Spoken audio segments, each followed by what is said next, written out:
Welcome to another Monday edition of Second City Sports. We're live and in living color right here on Sports Zone Chicago. This is the last show for the month of February, which today is January 31st.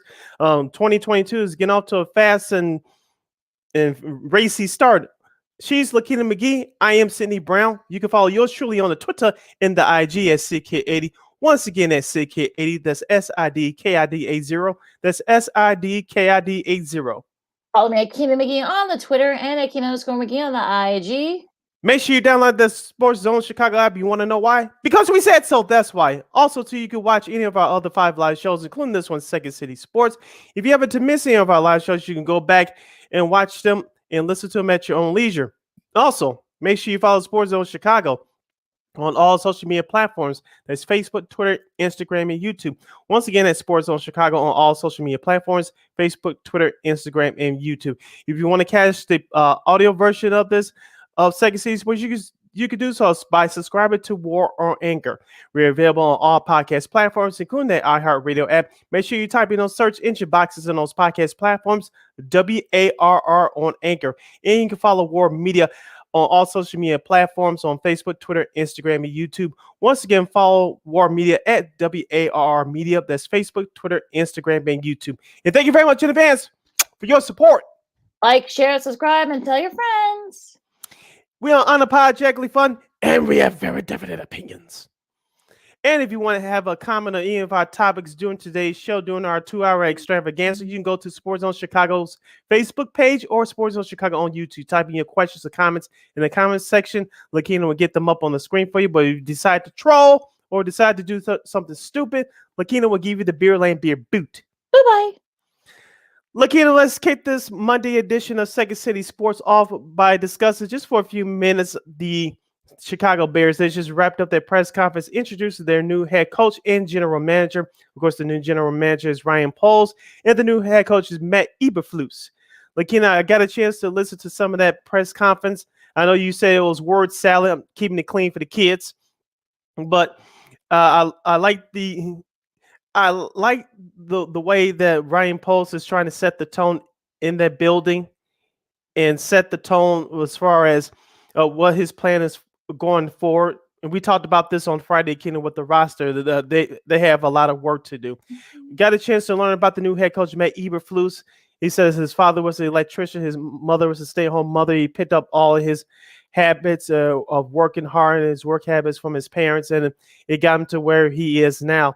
And a couple of the reporters, including Joe Lewis from the Barber Chair Network, asked him about how we're going to go along with the discipline of the team. We talked about this last Friday, Lakeena, because this Bears roster had a lot of dumb penalties, a lot of undisciplined moments, and it was just unacceptable. And I like the way the new head coach talked about he's going to stick to the details, no situational football, and any other stupid stuff that's going on and that's linger on. He's going to eliminate that immediately. And I like that. We talked about that on our last episode as well. There needs to be a change in the culture, a change with this roster, and I kind of like what I heard, but Lakeena, you know as well as I do, the results will see for itself. It will finally be shown on the field, but we just have to give it some time. Well, yeah, I mean, look, he didn't say, neither one of them said we're going to be selfish and undisciplined. Like, of course, the famous what Mark Trestman said a few years back. That kind of went down from there after that. Yeah. But yeah, I mean, Chicago tough. I know Eberflus kept saying, and I'm like, wait, what does that mean? Like, I heard the former governor of New York say New York tough during the pandemic. I'm like, oh no, okay, what? I don't get it. And then you heard Poles say, oh, we're gonna, win the North, and we're not gonna give it back. And I'm like, okay, is Aaron Rodgers leaving Green Bay? Did I miss that? I mean, all that. Like I said before, I mean, look, you can go through my Twitter at Keenan McGee, and I had to give the Tasmanian devil making salad, because that's all I heard was a bunch of word salad. Like I don't, I look, I mean, like I said before, they haven't, Poles hasn't done his first draft yet. Eberflus hasn't coached his first game yet. Yes, they got Luke Getsy as the OC now, but from Green Bay. But again, but also remember too, Eberflus didn't seem really committed to saying that, Justin Fields is a franchise quarterback. Shout out to our good buddy Mark Grody, who covers the Bears for 670 The Score and WBBN News Radio 780. he didn't really answer that. I'm talking about Eberflus. So I heard, look, I saw it from the tweets, and it was a bunch of word salad. Peggy Kaczynski, who we should try to get her on the show at some point. Of course, she's a retired Chicago sports TV and radio personality. She hosts a very popular podcast with her son, and she that's very good. Yeah, that's very good. So make sure you guys check that out. If you guys have a chance, whatever you get your podcast. Yeah, Barroom Network. Yeah. So, and when she said that, basically, look, it was a lot of stuff. There's a lot of fluff too. But basically, it was just coach speak. So again, okay. So yay, great. All right, let's see what you guys can do. Look, I'm trying to say, look, we're not impressed. I mean, look, I'm not saying that they're going to be like that other Ryan and Matt that preceded them, but again, I don't know. Like again, hell if I know. We just don't know. You're listening to Second City Sports on a hashtag Monday, the last month, the show for a Monday in January, right here on Sports on Chicago. We're live in 11 colors. Sid, Lakeena here with you. Lakeena, speaking of the draft, and we talked about this too, just for a brief moment on our last show on Friday. Shout out to our good friend of the show and colleague Sherway Stout from WBEZ regarding the draft. She said, I believe the Bears only have 4 or 5 picks in this year's draft. Of course, remember, guys, no first round picks because Ryan Pace traded it to get Justin Fields for the New York Giants. And she asked the new GM Ryan Poles, how are you going to accumulate more picks? Of course, as you mentioned, you went through the word salad and said, well, if that option's out there, we can do it. And if not, we'll just stand back and do what we need to do. And Lakeena, that's going to be the $1 million question. I know both those guys talking about going down to the Senior Bowl later this week to scout players or things along that line. But Lakeena, unless they acquire more picks in the next couple of years to rebuild this roster, it's going to look the same or even worse than it did this past season. And I don't want to get too pessimistic, but we'll review the Championship Sunday games coming up. But looking at those 4 teams last night, do you think the Bears are closer to a championship? No. Are they close to being a playoff team? If they make a couple moves in free agency, maybe. But the ultimate goal is a Super Bowl. And looking at those 4 teams yesterday, are the Bears anywhere close to those teams right now with the way the roster is? No. I find it hilarious that folks were talking about, hey, we beat Cincinnati. Okay, yeah. Look at Burrow. Burrow almost won that game for Cincinnati in the fourth quarter. Had he had played pretty well consistently in the first half, and you got your butts kicked by the Rams in the Sunday night opener. I mean, you really can't say that too much about. Oh, okay, but yeah, we'll get to that in a second. But again, look. And like I said, we'll get to all that in a minute. Sorry about that. I had to plug in my my charger here, but yeah, it's sort of one of those things where you're sort of like, oh, okay, like I said, I've said this for the last few weeks since we started talking about this. They're not ready. The Bears aren't ready to contend yet. Yes, we don't know if Justin Fields is going to be a franchise quarterback. We still don't know that part yet. David Montgomery, okay, you may have to get rid of some guys on defense. You may have to get rid of Khalil Mack. You may have to trade him to get those picks that Pauls was talking about. So, at this point, we just don't know. And I think that's the problem. We just don't know. Look, we have to wait, till he gets his first draft or coaches his first game, like our buddy Showtime said. And we just don't know at this point. Also, to the subject of analytics was brought up by one of the reporters. I forgot who asked that question. Yeah, same here. Say that 5 times first without stuttering. But the subject of analytics was brought up. And GM Ryan Poles just commented and said he was impressed by the analytics department that the Bears have already. I didn't know they had one, but okay. I know, me neither.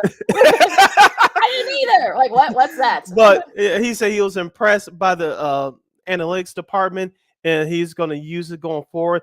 My question is, Lakeena, I know baseball is a different sport. It's all about numbers. It's always will be about numbers, but in football, if you could use it the right way, so be it. But that's your sole purpose on determining what a player is and what a player does and determines who wins and loses ball games. If you're using that solely as your main source, you're going to have a problem.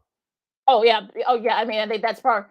I think there are some teams that probably learned that the hard way. We won't mention the teams, but you guys probably know who I'm talking. Some of these I'm talking about. Yeah, I mean, I don't think the Bears have ever actually used analytics before, so it's going to be interesting to see if since Poles is more of an analytics guy, will he use analytics more? And look, in closing here, okay, yeah, they sound like nice guys, but again, it sounds like we're gonna. I don't want to say this, but we may be getting Ryan and Matt 2.0. I don't know. I hope that's not the case, but we'll just have to wait and see. Yeah, we just have to wait and see. Like we said before, the Bears are close to $30 million in salary cap space, and they're going to have some work to do. Of course, Khalil Mack leads the team in salary with 30 million. Of course, Robert Quinn's next over 17 million. Eddie Goldman over 11 million. Nick Foles has a salary guarantee of 5 million, but his cap number is over 10 million. Jimmy Graham over 4.6 million. Cody Whitehair at 12.3 million. Eddie Jackson over $15 million. After that, we broke down the numbers on our last show on Friday, Lakeena. The Ryan Post has a lot of work to do. And as I said on our last episode too, this new coaching staff, when it finally gets finalized, they're going to look at every game from this past season from start to finish, and they're going to have some tough nights. You better have a couple of garbage cans next to you, because I know they on a barf at what they're looking at.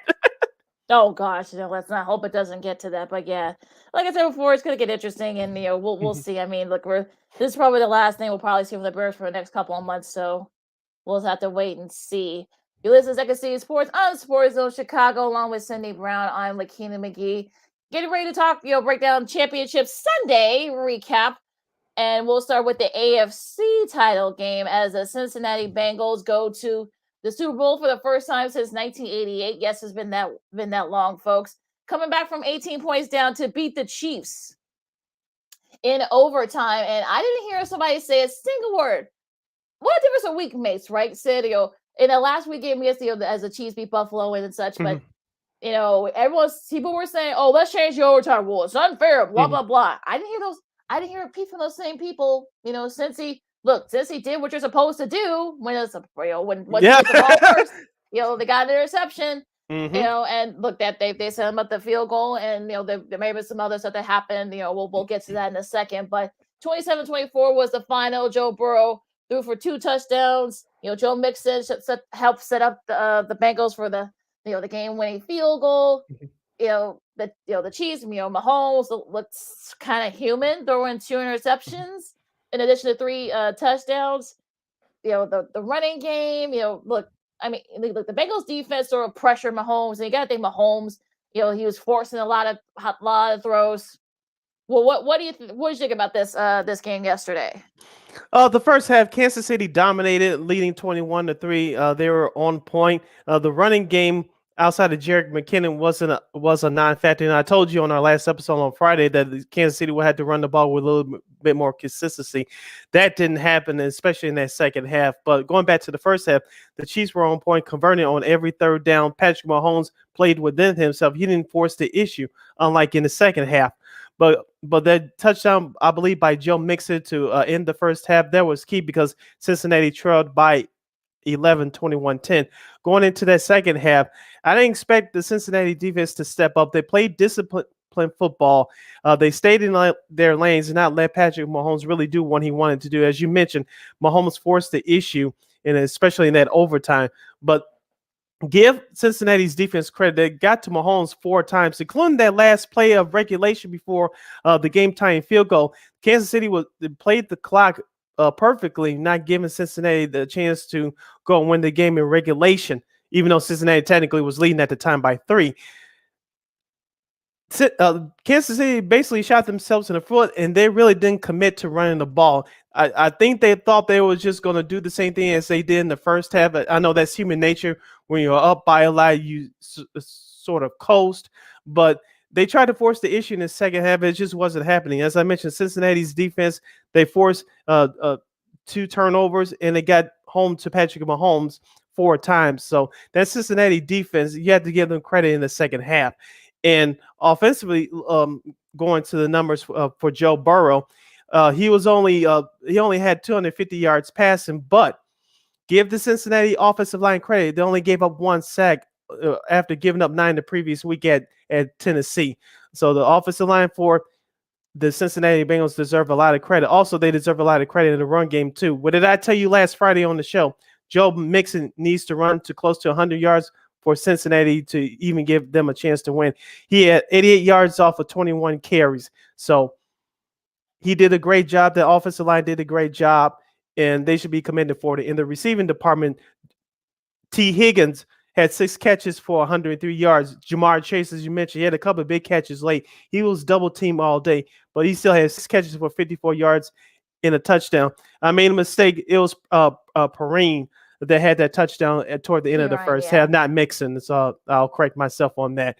He had 3 catches for 43 yards in that touchdown to end the first half to close the gap in that first half. And Tyler Boyd had 4 catches for 19 yards. So Cincinnati stuck to the game plan. They really didn't commit a whole lot of penalties in the entire game. The first penalty wasn't committed late in that third quarter by the Kansas City Chiefs for pass interference. So it was a well-played, clean game. And Cincinnati, give Zach Taylor, their head coach, credit. He made some adjustments at halftime, and it paid off.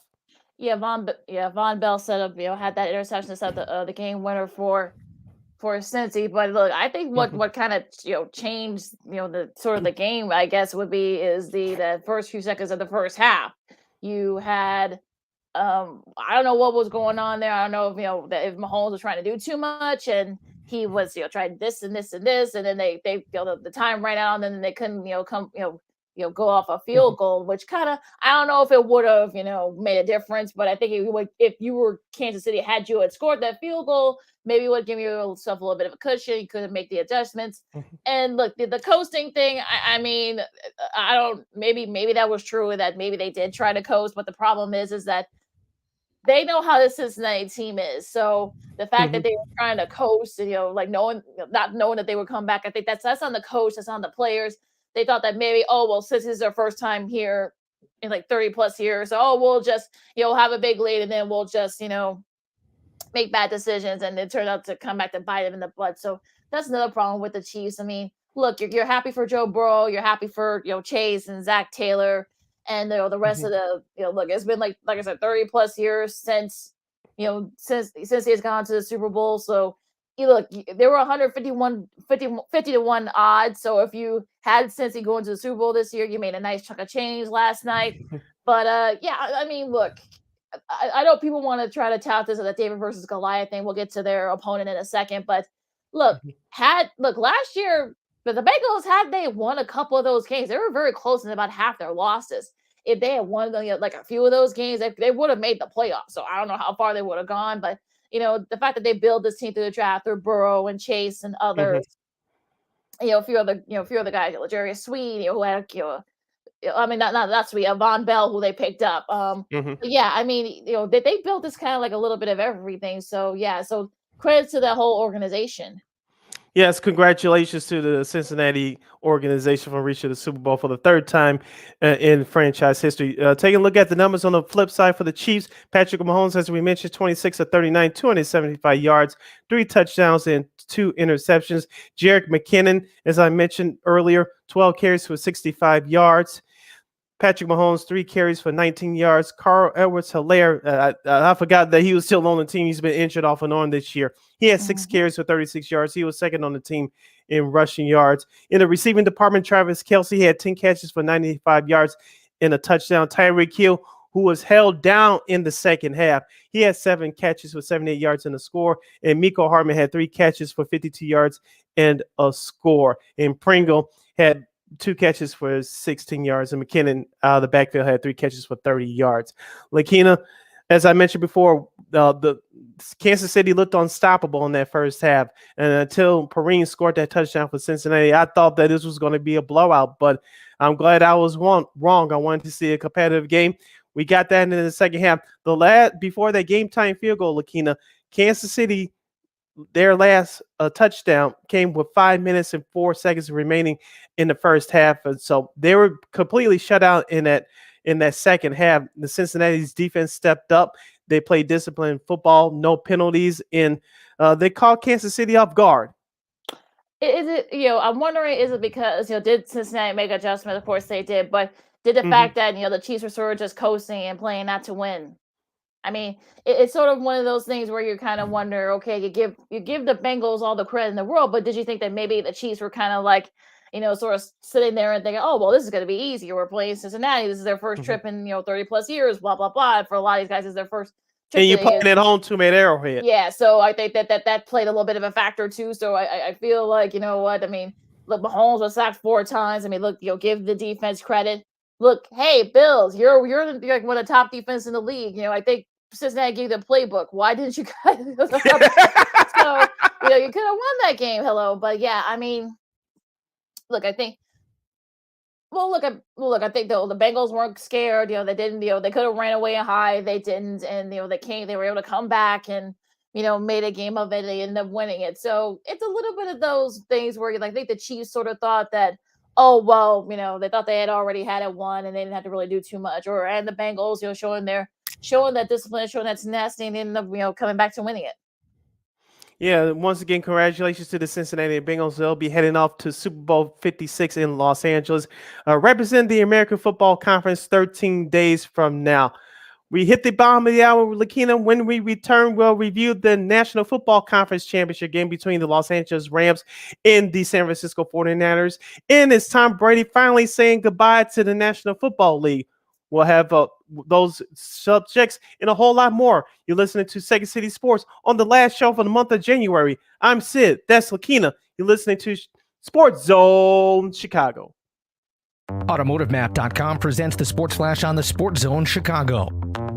NBA tonight, the Bulls take on the Raptors. Chicago a half game out of first place in the East, 29-17 overall. Struggling lately, they've dropped 7 of 10. The Raptors coming off a win. They're 6 games out of first, a game over 500, 23-22. Last night, they beat the Hornets 125-113 in Toronto. Tonight's matchup at United Center scheduled for a 7 o'clock tip-off. The Blackhawks are winless in 4 on the road tonight, visiting the Red Wings, 6:30 Central puck drop. The Hawks coming off a 2-0 shutout at Colorado on Monday night. Goaltender Marc-Andre Fleury reportedly receiving interest from the Washington Capitals as the trade deadline approaches. College basketball last night, big upset for number 24 Illinois, 56-55 over number 10 Michigan State. Loyola Chicago beat SIU 59-47. For lightning fast sports updates, download the Score app. It's free and one of the most popular sports apps in North America.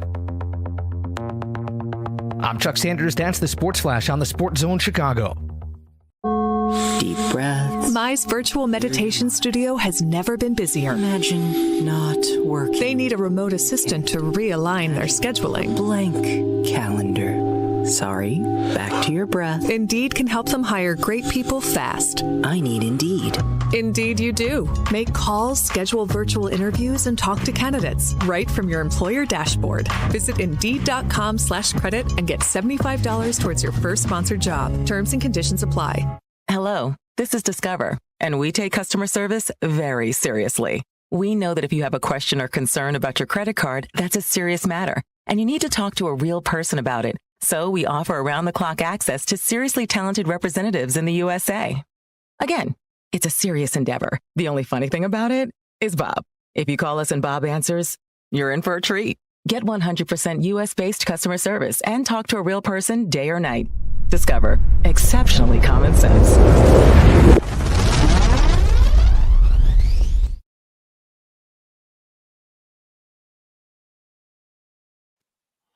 Welcome back to Second City Sports on the Monday edition, the last show for us in the month of January. We're live in the living color right here on Sports Zone Chicago. I'm Sid. That's Lakeena. If you have a question or comment for us during our last 90 minutes of the show, you can go to Sports Zone Chicago's Facebook page or Sports Zone Chicago on YouTube. Type in questions or comments in the comments section. Lakeena will get them up on the screen for you. Lakeena, let's kick it over to Los Angeles, where the Super Bowl will take place 13 days from now. But yesterday, the NFC Championship game was held there between the Los Angeles Rams and the San Francisco 49ers. These NFC West rivals did battle yesterday. The 49ers have won the previous 6 meetings, including the last 2 for this season, but it was the Los Angeles Rams coming from behind, trailing 17-7 in the fourth quarter, scoring 13 unanswered points for the 20-17 victory. Matthew Stafford, who was acquired via trade from the Lions last offseason, that investment finally paid off. He's finally going to the big show. Aaron Donald, the defensive tackle for the Rams, he'll get his second trip to the Super Bowl, along with Von Miller, who they picked up off of waivers from the Denver Broncos midway through the season. The Rams started off sluggish, especially defensively. The 49ers took advantage of it, but the 49ers could not hold on. The Rams come from behind to pick up that win at home. like the whole game was kind of the first quarter sort of like a chess game. You figured okay which team was going to play first, because remember these are two old rivals in the NFC West, so you wonder okay what they're going to do here. But look, I think San Fran got the huge start. And, they kind of took advantage of a couple of mistakes that was made by the 49ers. The Rams scored a touchdown too, and the third quarter was sort of like okay, kind of coasting along, and also San Fran was able to get another touchdown, but unfortunately from Kittle, unfortunately it was all for naught. 13 points. They scored. The Rams did score unanswered. Deebo Samuel did what he could. He had a touchdown catch. He had some. Kind of wish they kind of depend on him a little bit more. I know he got banged up a little bit. I know, Tariq, Jaquiski Tariq, could have caught that, interception that could have, I don't know if that would have sealed the game for them, but it could have definitely, made a little bit, because, the defense for the Rams were kind of struggling, but, the Rams the Rams defense did kind of come in late. Aaron Donald forced that interception by Jimmy G. And of course, Jimmy G picked the wrong time to, be Jimmy G. That was the jokes going around. So, Matt Stafford had an early interception, from Jimmy Ward. But, look, I mean, the fact that he's been able to move to a team, and they basically they didn't say super team. They didn't want to say that. They brought on Von Miller, of course, who is now both an NFC and AFC championship. Now, of course, he won a couple with Denver. Of course, won a Super Bowl, won Super Bowl MVP. But yeah, I mean, it's sort of one of those things where you're kind of like, okay, who got the best of whom. And I think, look, Sean McVay almost lost the game for him because he's used up all the challenges. That's probably the one bad thing he did all game. Like especially that fumble by Justice Swarzak. I don't know why you challenged that, because you only had one timeout left in your pocket. Yeah. And we all saw on the replay that Swarzak was already down. Yes, and he so was. I get it that you want to take a chance, but this is your season right here. You got to be very careful with that. He got away with it last night.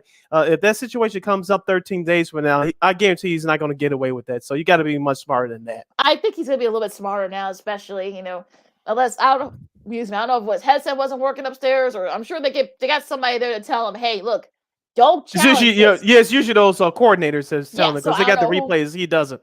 Yeah, I don't know why. I don't know who was listening. I don't know if he wasn't. Maybe he was going by his eyes. I don't know, but it just seemed like it was a little bit silly there. But luckily, that didn't become a factor. Thank the Lord. So it's the Rams are going back to the Super Bowl. It's good they're going to be playing in their home field.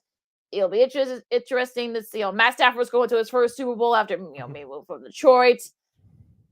I mean, it's sort of like, and of course, they exercised their demons too. The Rams did. They had been 0-14, including the playoffs, but trailing by 10 plus points entering the fourth. 0-4 entering the season. So they got the win there. In that sense, being down 13, and they were able to come back and win. So yeah, I mean, look, you're happy for McVay. He's going back to the Super Bowl. You're happy for Stafford, especially, who was not in a very good situation in Detroit. Look, Cooper Kupp had a couple of drops that could have, advanced a little bit more, but look, he came back with two touchdown catches. Odell Beckham Jr. is going to the Super Bowl for the first time. He had 113 receiving yards. The running game wasn't really his first 100-yard game since 2019, I believe, in week 6. Yep, it's been that long. Because he's been injured the last couple of years, so congratulations to him. And also to Cam Akers. The running game really wasn't that big of an issue, a factor, but they did what they needed to do on the run game. They weren't able to sack Jimmy G, but they did enough to kind of get him to kind of force him to making some mistakes. Of course, that interception late that sealed the game for Trayvon Howard. It was actually Aaron Donald that helped kind of made Garoppolo forced to pass. So Howard was able to get the game, which ended up being the game clinching interception. So look, I mean, the Rams, it wasn't pretty. But you know what? Hey, look, this is not about style points this way, as long as you win. So they got the win, and they're gonna be hosting the Super Bowl. I'm doing the air quotes here at home at SoFi. And it'll be interesting to see how this all is set up, because are they gonna be able to do their usual routine? I know last year Tampa Bay was able to do it, sleep in their own beds and such. They didn't have to go to a hotel. I'm thinking they're gonna do the same thing. The Rams will. So look, I think I said it last week. I'm gonna say it here. I mean, look. Bengals versus Rams. I know. Look, I know a lot of people did not have the Bengals earlier this year, but they're a formidable opponent. So this should be a really good Super Bowl. Going back to what I said on Friday, the San Francisco 49ers offensive line must play better, because Jimmy G got sacked, I believe, 5 times by the Packers defense, especially right up up the middle last week. They did a heck of a job on Aaron Donald. His name was not called, along with Von Miller's. Their name was not called through most of the game. Of course, Aaron Donald forced Jimmy G to throw the ball at the end to seal the win for the Rams. So the 49ers up to that point did a heck of a job on Aaron Donald. As I told you, he is a man-child. It looks like at times it's not fair because he's just bigger and stronger than everybody else. But that's a type of player that Aaron Donald is. But for the Rams, they did what they had to do late. Lakeena, I don't know if you caught this during the game, but I believe Tom Rinaldi or Troy Aikman said this. They practiced last Thursday in pass in preparation for the physicality that the 49ers were bringing. That was exactly what happened. Like you mentioned, it was a chess match early, and the 49ers took advantage of the mistakes that the 49ers made in that fourth quarter. So congratulations to the Rams there. Take a look at their numbers. Matthew Stafford, 31 of 45, 337 yards, 2 touchdowns in the pick. He was sacked twice, but it did not come back to haunt the Rams. And Stafford had a quarterback rating of a glossing 96.3. Yay. And you mentioned the running game for the Rams. Cam Akers, 13 carries, 48 yards. Sony Michel, 10 carries, 16 yards. In the receiving part, you mentioned Cooper Kupp, 142 yards off of 11 catches. Odell Beckham, 9 catches, 113 yards. Cooper Kupp had 2 touchdowns.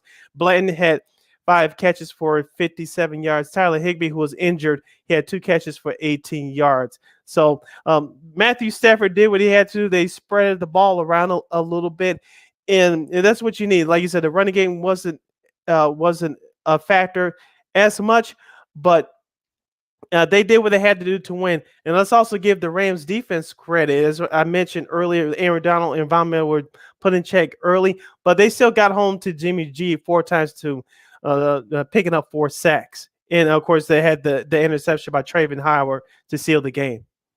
Yeah, and I think that definitely propelled them. And look, the Rams, yes, they brought in, Von Miller from a trade. Yes, they gave up a lot to get Matthew Stafford to come here, trade away Jared Goff. But, they did build up from the draft. I mean, and picked up guys. I mean, Cooper Kupp wasn't, an early first rounder.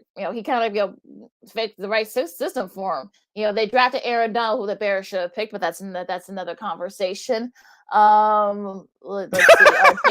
Jalen Ramsey, was a draft pick, and so they build from. They did the super team and such, but they did use a lot of their own draft guys. So I think it's sort of one. I know people want to kind of make this into like hey, this is a one team, Cincinnati, that built from drafting and such, and then you have one team where yes, they gave up a lot to get superstars, but yet they have guys who they've drafted too. So it's definitely going to be kind of an either or thing. And remember too, also Zach Taylor, was there in Los Angeles for a few years. So before he became Cincy's coach. So, this should be it's going to be a lot of storylines all around for this Super Bowl. And look, I don't know. I mean, I know like 3.5. I think that the Rams will be a 3.5 point favorite. That might not move. That don't move at all. So, like I said, we'll talk more about it next week. But since the week is off. But yeah, I mean, this should be a really entertaining Super Bowl. As long as we don't get the blowout like we had last year with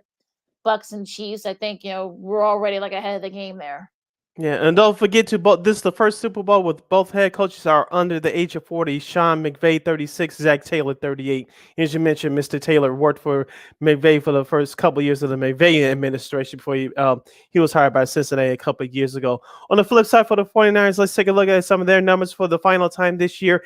Jimmy Garoppolo, 16 of 30, 232 yards, 2 touchdowns in that late interception that sealed it for the Rams. Jimmy Garoppolo's quarterback rating was still, after all this, a glossing 87.1. Can't make this stuff up, folks. In the rushing department, Deebo Samuel, who was hurt early in the game but did come back in the rushing department, he had 7 carries for 26 yards. Elijah Mitchell, 11 carries, 20 yards.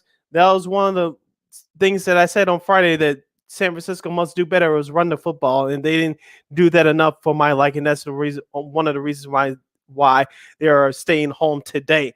Garoppolo had a carry for 4 yards. In the receiving department, Deebo Samuel, 4 catches, 72 yards, and an early touchdown. Brandon Ayuk, 4 catches, 69 yards. Elijah Mitchell out of the backfield, 3 catches for 50 yards. And George Kittle had an early third quarter touchdown. He had 2 catches for 27 yards. I thought they should have went to him a little bit more. Lakeena, talking about George Kittle.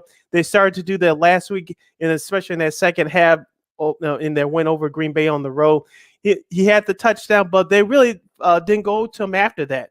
And there's also was another problem, another reason why the San Francisco is going home today, still preparing for a Super Bowl in 13 days.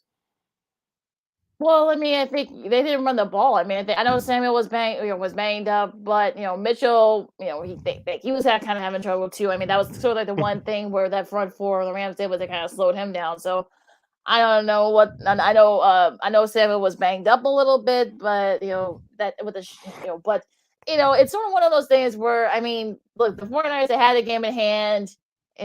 Jimmy G made some mistakes. That whole play calling was not very good.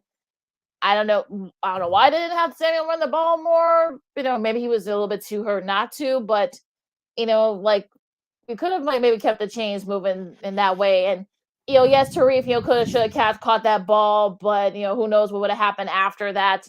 So I think people need to kind of just get off his back a little bit there too. So I don't know. I mean, look, there are still in both these games. You probably wonder if they had gone this way, if they had called this play more, or if they ran the ball more, or maybe they should have passed it. Who knows? We probably may never know.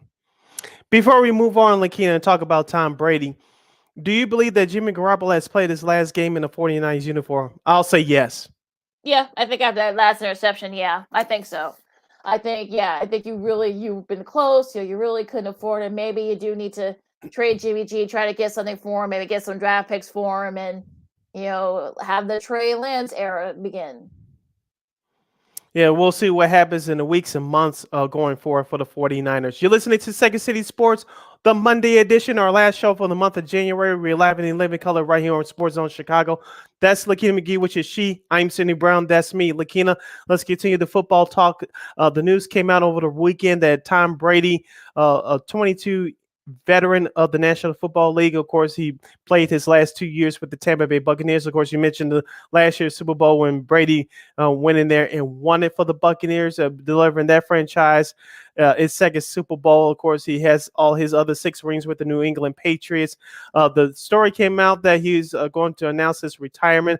Of course, our good colleague in front of the show, Kylan Mills for KRON News 4 out there in the Bay Area. She talked to Tom Brady's father, who his family still stays out there on the West Coast where Tom Brady's from. And he said that Tom Brady didn't tell him that he was going to retire. So, and he said it's all a bunch of bunk. I'm just paraphrasing here. So, but I said that Tom Brady is going to come back. I wouldn't be shocked if he announced that, but it seems like more and more to me that Brady and his camp is trying to control the narrative. And in this time, Brady's right. He's been playing professional football for part over 2 decades. The way he wants to announce it is his right. So, but my gut is not telling me that eventually he's going to retire. Yeah, it's one of those days where I think maybe maybe Adam Schefter or Jeff Darlington kind of jumped the gun a bit.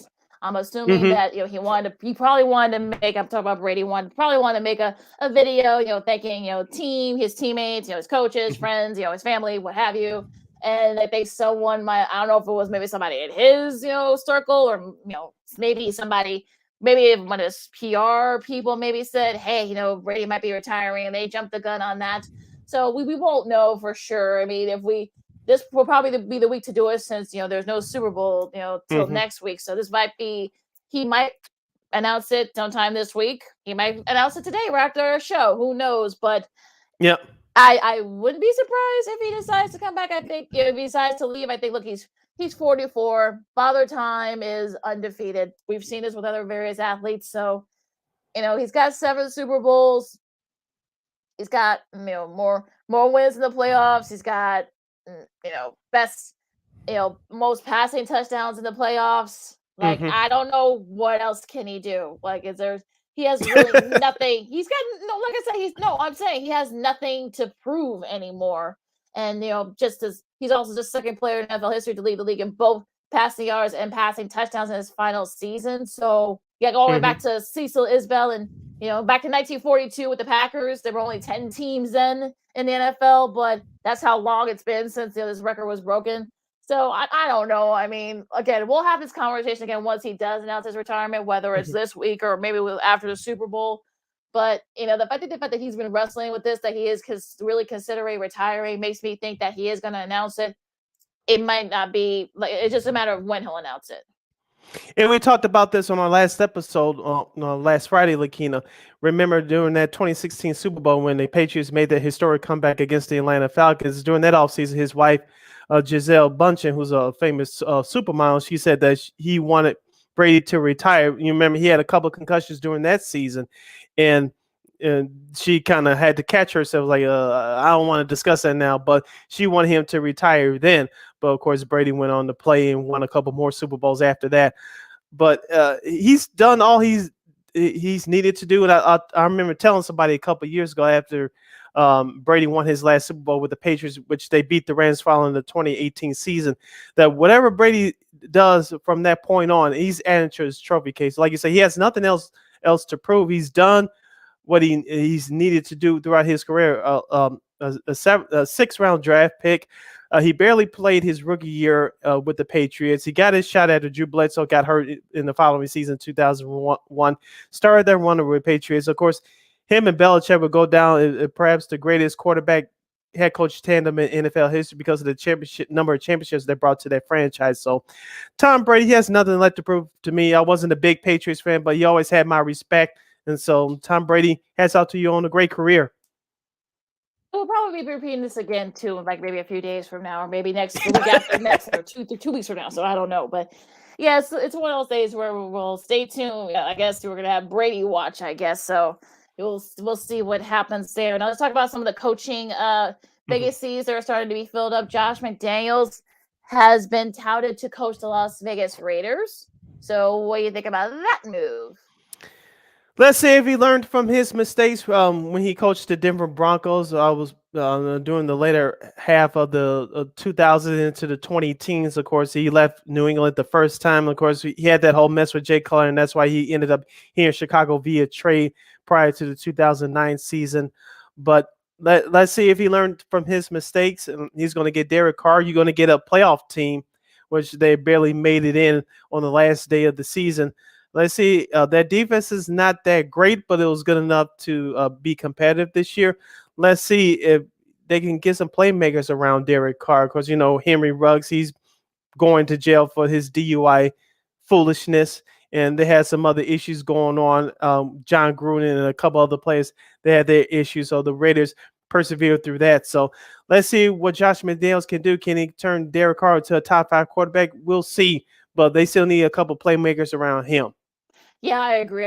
I'm sure he and I think Carr definitely fits the offense what McDaniels tries to play. I think that team's still pretty good. I think they may have to they'll probably have to make some tweaks a little bit, maybe in that O line and D line as well. So we'll see what happens there.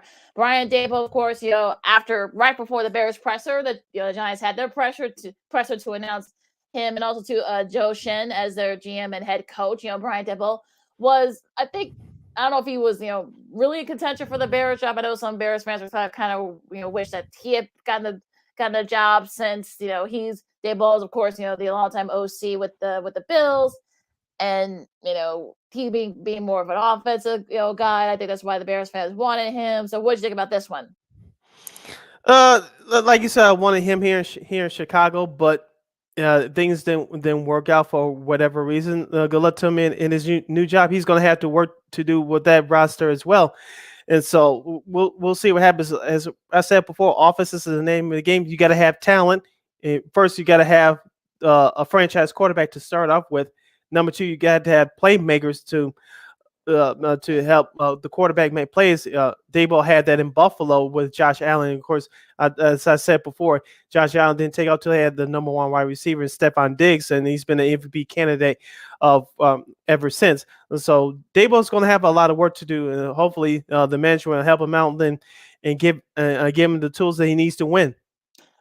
All right, another one is the Packers, who's a longtime OC, Nathaniel Hackett. He's now the new head coach at the Broncos. He's actually pretty funny because he's actually competing with his old boss Matt LaFleur as the sexiest coach in the NFL. I think Cliff Kingsbury, he and Cliff Kingsbury may have that, maybe fine for that title, but that's a whole another thing. But what do you think about this move? Do I smell a potential Aaron Rodgers, Devontae Adams reunion? Well, Well, look, I think the whole thing with me here is at the altitude. I mean, are the Broncos primed to win now? Like, if you're Aaron Rodgers, if yes, your OC is over in Denver, but that AFC West is competitive from top to bottom. Yeah. Of course, the Chargers. Of course, you got the Chiefs, and who else is in the division? I forgot. Yeah, the Chargers who barely missed the playoffs this year. Of course, And we all know what the Las Vegas Raiders. So in the Raiders, yeah. So all those except for the Those Chargers, teams- every last those team, 3 of the 4 teams made the playoffs this year. yeah, and also too, look, those teams are actually pretty good, and also got good quarterback play. We'll see how Carr, if Carr and McDaniels, if his style can be conducive to him. But yeah, I mean, that's a tough conference. So, and plus the Chiefs. Look, I don't know if they're going to give away the division anytime soon. They might be angry about after what happened, yesterday. So, if you're Aaron Rodgers, like I wouldn't go to. I would stay in my butt in the NFC North, but that's just me. Here's the thing about Aaron Rodgers, and we talked about this on our last show. The Green Bay Packers are $46 million in the hole in terms of the salary cap. If Aaron Rodgers wants to stay in Green Bay, he has to take a pay cut. And I know some people are going to say, well, Aaron Rodgers has all the money in the world. That shouldn't matter to him. This is the NFL. Only 25 to 30% of your salary is guaranteed. And so you could be cut at any time. So if you're Aaron Rodgers, you want to pick up as much money as you can before you retire. Now, if you're Aaron Rodgers, this is the question I want to ask our listeners out there. You can go to Sports Zone Chicago's Facebook page or Sports Zone Chicago on YouTube. Type in your questions and comments in the comment section. Lakeena, I ask you, if you're Aaron Rodgers, you're 38, you're about to be 39 years old by the time next season starts. Do you want to play in a warm climate or go play for a team that has a dome that you're going to play in at least 8 times a year? I would. Well, that's the thing. Like, okay, who among that list is competitive and can compete next year? New Orleans. You play in the dome. Well, I mean, you don't know who the and you coach play is, warm weather in Carolina and Tampa Bay twice a year. So that's 10 games right there. Here's the thing, though. Here's the other thing with New Orleans. You don't know who the coach is going to be. They may go with a more defensive mind. They may go with Dennis Allen, just promote from within. So you don't know. I mean, that's going to be the key. The thing. And look, if Brady does retire, does that offense fit Aaron Rodgers? Whoever, whether Leftwich is still there or not. And also too, maybe I've heard some people say Indy. I mean, that AFC South. Yeah, it's not it's not that tough. I mean, you do have to compete against the Titans and those type of things, but I don't know. I mean, look, we don't know. I guess we're gonna be going through this drama again with Aaron Rodgers. Yay! So it'll be interesting to see what happens there. A couple of other coaching vacancies. There are actually still some head coaching vacancies. We talked about the Saints earlier. Of course, Jacksonville is still up for grabs. Rick Bisaccia, who was a contender for the Raiders job, didn't get it. Now he's supposed to be interviewing today for that job. Also to the Vikings, I think it's down to D'Amico Ryans. And I think a couple. I know others. they had permission to talk to Jim Harbaugh over the weekend. Yeah, that whole thing with Harbaugh is getting on my nerves. Then I heard somebody say, "Well, it's a I don't see him taking that job. Not with Minnesota." I mean Minnesota. I mean Miami. No, the whole thing. I just wish he would just say something and said, "Look, I'm staying in Michigan." I still think that's going to be the ultimate what he's going to do, because all this stuff about, well, hey, I know what this person said. I know this person, because I've seen a couple of tweets from people that I know who I trust are putting out those type of stuff. I guess for clicks. I'm like, what are you doing? Do you know this for sure? Are you hearing this from like a Big Ten rival school recruiter? I mean, I don't. It's just like this. I wish he would just say something, because I think at this point I'm over all of this. So I don't know. It's just absurd to me at this point. Yeah, I'm with you too. Jim Harbaugh, I think ultimately is going to stay at Michigan. As I told you a couple of weeks ago, Lakeena, this is all about money and leverage with Harbaugh. You asked me what is he doing after the season with Michigan. Well, if the NFL wants to come calling and I want to take that job, they offer me the most money, I'll take it. If not, I'm staying my butt at Michigan. Right now, Michigan is right there to be competitive next year in college football. Now, the question is, can they beat Alabama? Can they beat Georgia? That's the ultimate question. But if you're Jim Harbaugh, you're in a perfect position right now. I think I'm with you. He's going back to Michigan. All right, real quick, our studs and duds for the championship Sunday. That Cincinnati defense. Joe Burrow. Let's see, from the NFC. I'll give it to Matthew Stafford and Aaron Donald, who helped make that defensive play at the end. I'll Yeah, I'll keep you. I like Evan McPherson. This is like his third, game-winning field goal. He's only a rookie. He's a kicker, and I He know did he's not have a like, Gary Anderson moment from 1998 right, Minnesota exactly. Vikings. Right, I know Minnesota fans are still kicking themselves because I remember he was at Florida. He made a couple of big kicks there too. So Mhm. good for him. And look, third time, the moment's not too big for him. We'll see if it comes to. Hopefully, it doesn't come to that in the Super Bowl, but you never know. He's one of my studs. Joe Burrow also too. The LSU guys. Him and Jamar Chase and one of his old line. They actually have a nice little picture of him. I gotta get the guys. I gotta go down and get the young man's name. That from the old line, he protected his. He was a pass protector for him. They were at LSU together. Of course, they won a national championship. So they had a little photo of him. Back then when they were in college, after they won a championship, and now right now after winning the AFC championship. So that was pretty cool. Also, too, the Rams. I think that they came back from 13 down. They were able to end up winning the whole thing. Now, duds, real quick.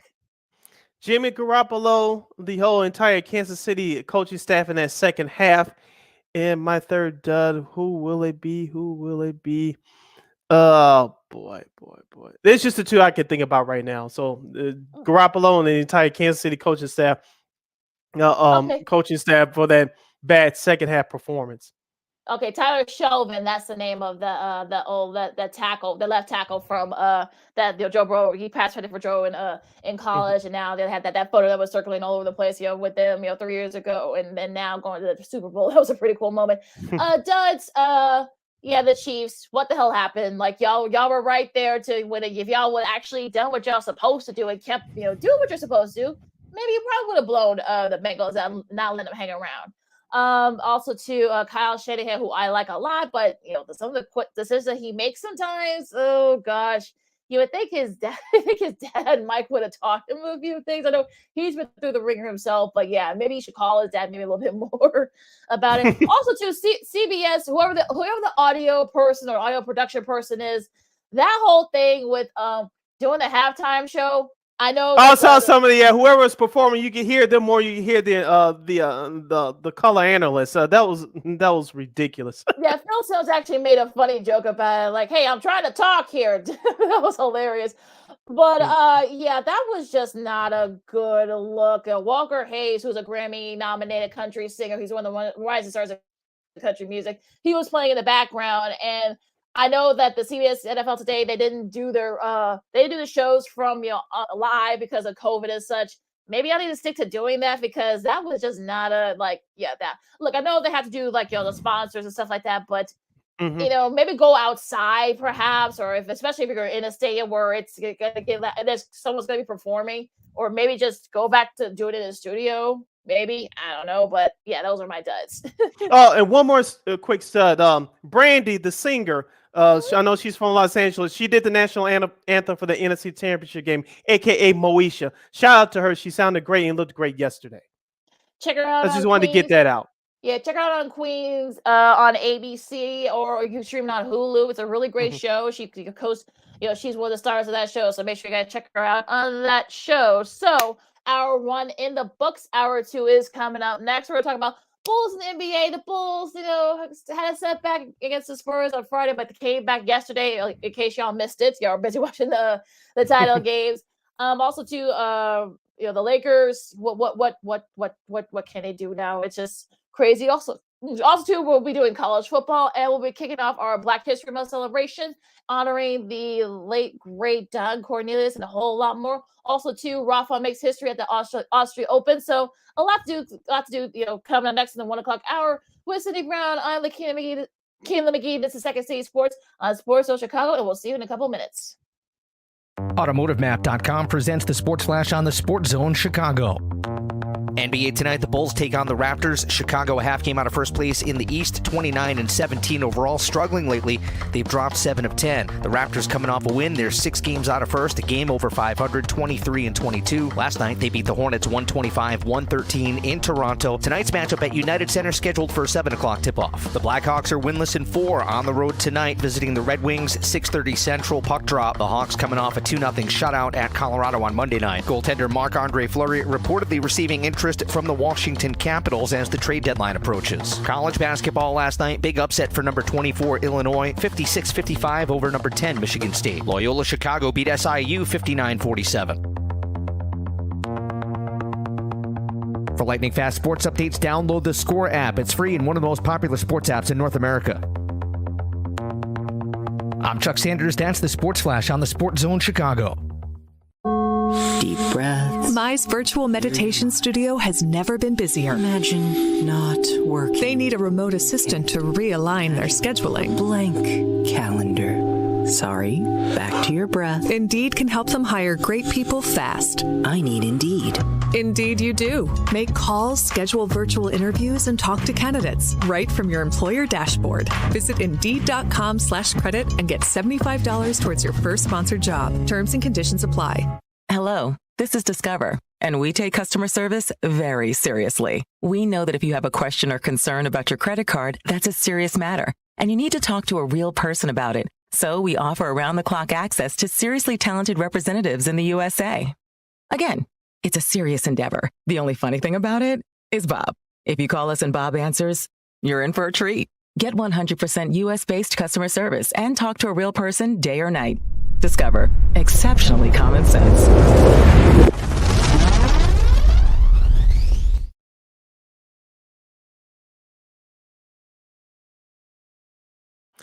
Welcome back to hour number 2 of Second City Sports, live in 11 color for on Monday, right here on Sports Zone Chicago, along with Miss Lakeena McGee. I am Sydney Brown. You can follow yours truly on the Twitter and the IG at SidKid80. Once again, at SidKid80. That's SIDKID80. That's SIDKID80. You can follow me at Keena McGee on the Twitter and at Keena_McGee on the IG.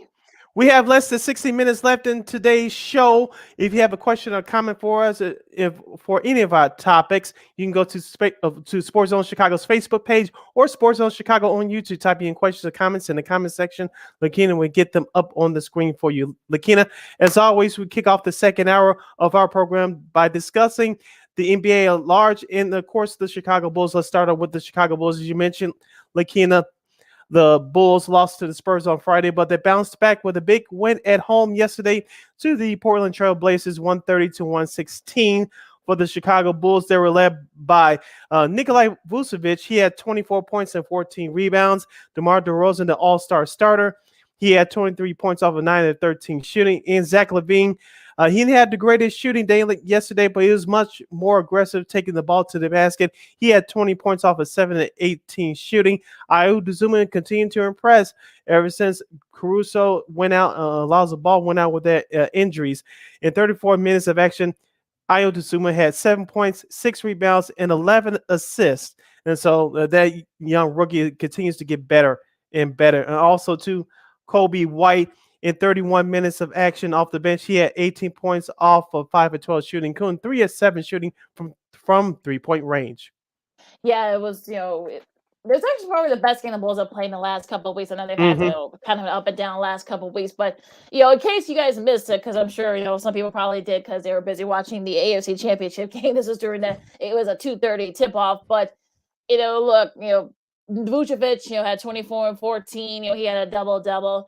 Zach, struggled a little bit, but he really didn't have to do too much. I mean, he did enough, scored 20. Of course, DeRozan did his thing and also do with 20 points, but it was a Kobe White, who's been asked to do a lot, the last few weeks. Of course, he had 18 off the bench. So, look, this is a nice, win for the Bulls. They're 31-18. Of course, that matches last season's win total. So they're already, they're 49 games in. They've already won 31. So that's just short of remarkable what this team has done, despite having to pause for a week because of COVID. Dealing with injuries and such. Of course, they're still shorthanded because Caruso and Ball are out. They're only a half game out of Miami for the number 1 seed in the East. So a lot to be decided still. But the Bulls, look, if you're 31-18 and especially right there at the number 2 slot, just a half game out, just a hair out of that number 1 seed in the East, you got to be feeling pretty good if you're a Bulls fan right now. Yeah, so we said this for the last few weeks on the show. Just play around or slightly above 500 for the rest of tomorrow will be February. But play around or slightly above 500 until Caruso and Lonzo Ball come back later on this month or early in March. And because, as I said before, Lakeena, do you think Philadelphia will get to the rest of the NBA at large in a few minutes? But do you think that Philadelphia is going to run away with this conference? I don't think so. Miami is up there right now. They should be respected. But do you think they're going to just all of a sudden take off and run away with the East? No. Will Milwaukee take off and run away with this?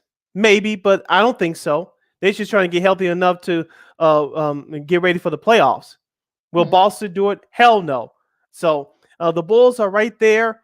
I know Cleveland is a surprise team as well, but do you think they're going to take over the Eastern Conference? I don't think so. So as we said before, the Bulls just play 500 or slightly above 500 ball. You'll be right there once Caruso and Lonzo Ball get back in the early part of March. And that's all you can ask for of this team. I mean, I know that they're playing short-handed. They're getting guys kind of back and forth from the Wayne City Bulls, their G League team. And look, I mean, it's sort of one of those things where I think you just said it, Sid. I mean, none of those teams in the East scare me right now. Of course, with the Nets still being short-handed, KD is going to be out till they're not going to take off either. We'll get to their and, game on Saturday in just a minute, but I don't see them taking off run away with the East. Well, especially with KD being out for like about a month, he might come back about the same time as either Caruso and Ball. So he's not coming back. I know Harden's been banged up too. So seeing that game, we'll get to that in a second. That game against Golden State, but yeah, it's sort of one of those things where you're kind of like, okay, look, the Bulls. All you can ask for the Bulls, look, this team's already matched this last season win total. They're number 2 in the East. They've got a. I don't want to say a light schedule, but they still got a couple of tough matchups. They have Orlando tomorrow. They have to go at Toronto on Thursday. Then they got to go right back and play Indiana on Friday. So they could win 2 or all 3 of those games if they can at least do what they're doing. Have a not cough up the lead, which they didn't do. Thankfully, they were able to pull away in the 4 against Portland yesterday. They're having their own problems, but we'll get to them in a second. But look, that's all you can do. I mean, you got a couple more weeks left to the All-Star break. As long as you're right there in the top 2 or top 3 in the East, going to the All-Star break, you're already well past the test so far. Yeah. And like you mentioned, the schedule is favorable until the All-Star break, so there's no excuse to win the majority of those games. So you have the players to do it. Hopefully, COVID doesn't come around and knock on their door anymore. No pun intended. Hopefully, you don't have any more serious injuries. Those 2 scenarios are the case. I expect this Bulls team to play at 500 or slightly above 500, and they should be fine. A couple other notes from yesterday's game. Javonte Green. He's one of my new favorite players on the Bulls this year. His energy and hustle is much needed on this team right now. Of course, he was injured for the last several weeks. In 24 minutes of action yesterday, he had 16 points off of 6 of 9 shooting. Yeah, he had 3 rebounds, and which was key on that run in the fourth quarter for the Chicago Bulls. And also, too, Tony Bradley. It's nice for him to show up finally. 10 points and 6 rebounds. Can we get that from him every single night? That'll be nice. Yeah, I would. Yeah, we would throw him a parade if we can do that every game. I'm just saying. Yeah, I mean, look, he's got the size. I know he doesn't want to. He's got the size. He can be the interior guy until if AK and Eversley do bring in somebody, via trade or off waivers or whatever. But it's sort of one of those things where you get like you brought him in for a reason. Be that guy. And look, he pulled it off. That game against Portland yesterday. So this is what you want, consistency. If if Vooch and Zach and DeMar, if they do their thing, and Kobe and look, Io, had his struggles yesterday. He only scored 7, but you know what? That's okay. Look, he's still a rookie, folks. They think people need to kind of just, kind of get off his back. I mean, look, he's going to have his struggles, He really had to shoot too much, which is, fine. But, look, he did it in other ways, such he had a couple of steals and, such. So, look, people need to remember that AO is still a rookie, so I think people need to kind of just give him off his back a little bit there. And like I said before, I mean, as long as you finish well, at least you win most of your games going to the All-Star break and be right there in the top 2 or top 3 in the East, you're golden. On the flip side for Portland yesterday, take a look at some of the numbers from their key players. Nurkic in 26 minutes of action, he had 11 points and 4 rebounds. CJ McCollum, who had to pick up the slack in the absence of Dame Dollar, as the kids will call him Damian Lillard for the government. CJ McCollum had 29 points off of 13 of 23 shooting, including 2 of 7 from 3-point range. And Anthony Simmons, that name sounds familiar to you guys, and that sham of an all-star weekend last year in Atlanta. He won the slam dunk contest, but he's proved to be more than just a dunker. In 33 minutes of action, he had 21 points off of 5 of 10 shooting for a three-point range. I know some people may want to build. Some people say maybe you could build around him or use him in a trade piece for Ben Simmons. I don't know if that's going to happen, but that young man is starting to come into his own. Yeah, he really has, and 21 points. And look, I know Portland. I know especially Dame Dollar being in and out of the lineup. I know he's off. Mhm. I think for another.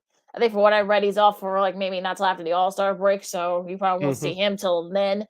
But they're 8Ks below 500 now, and I honestly, can they make a run to maybe perhaps get into that play-in? Who knows? I mean, it's going to be very tough for them. A Simmons versus Simmons trade. I mean, do you really want to take a chance? I don't know.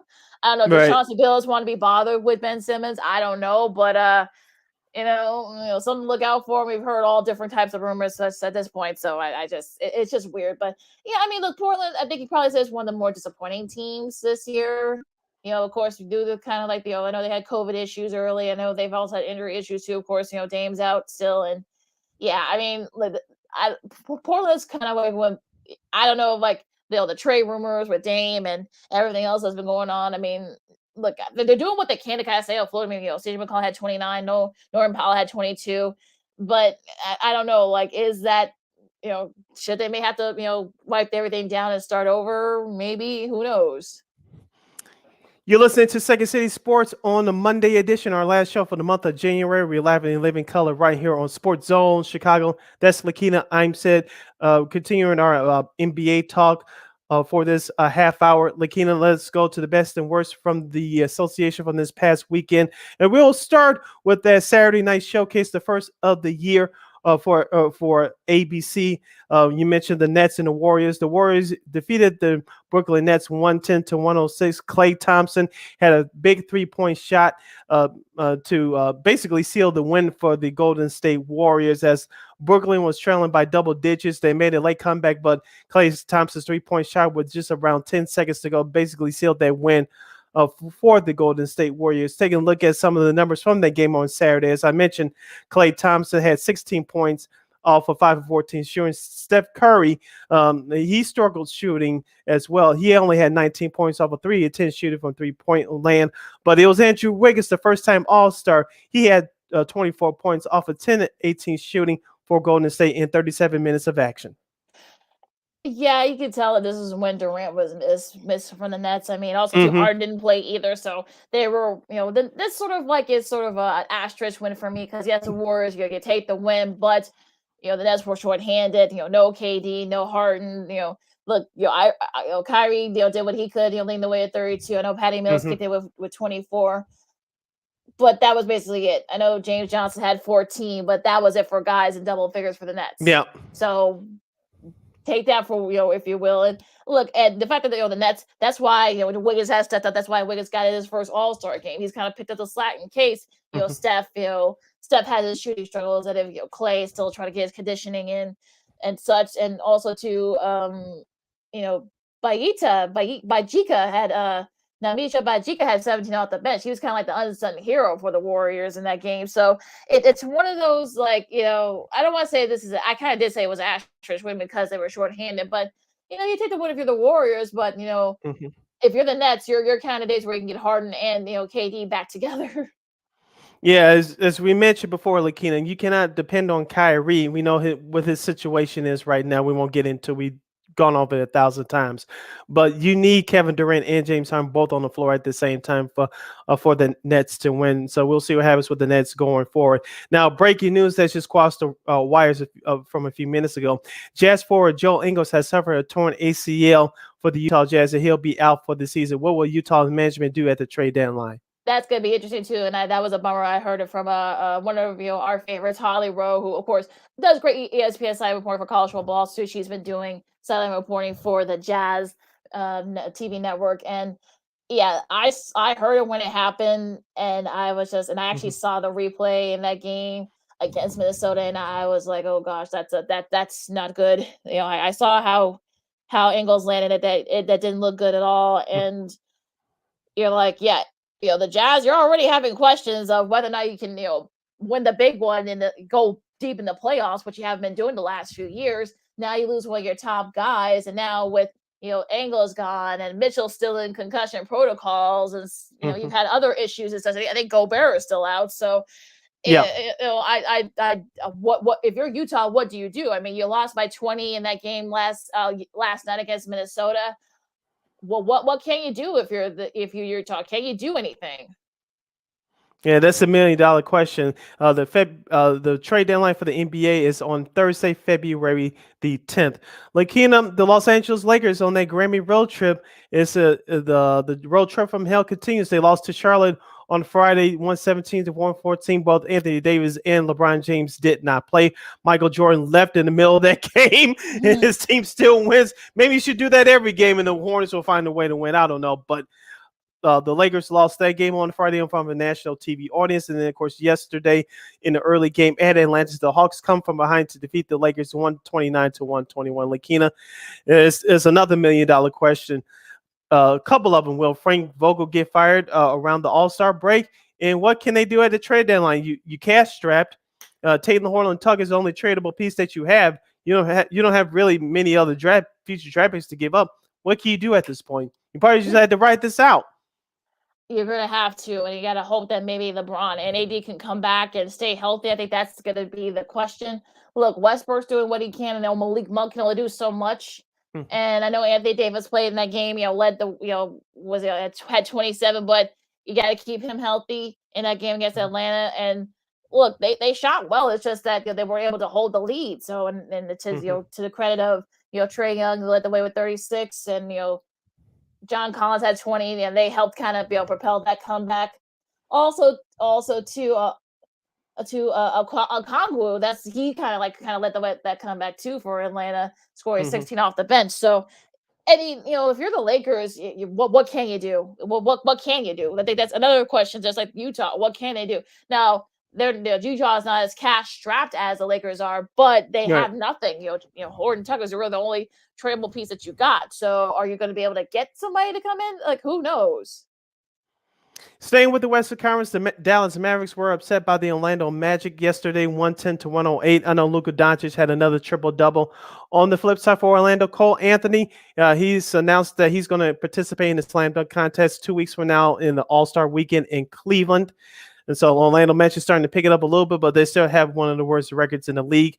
The Denver Nuggets blew out the Milwaukee Bucks at Fiserv Arena yesterday, 136-100. You mentioned the Jazz. They lost to the Timberwolves by 20 last night. The Phoenix Suns continue to roll. They get by the Spurs 115-110.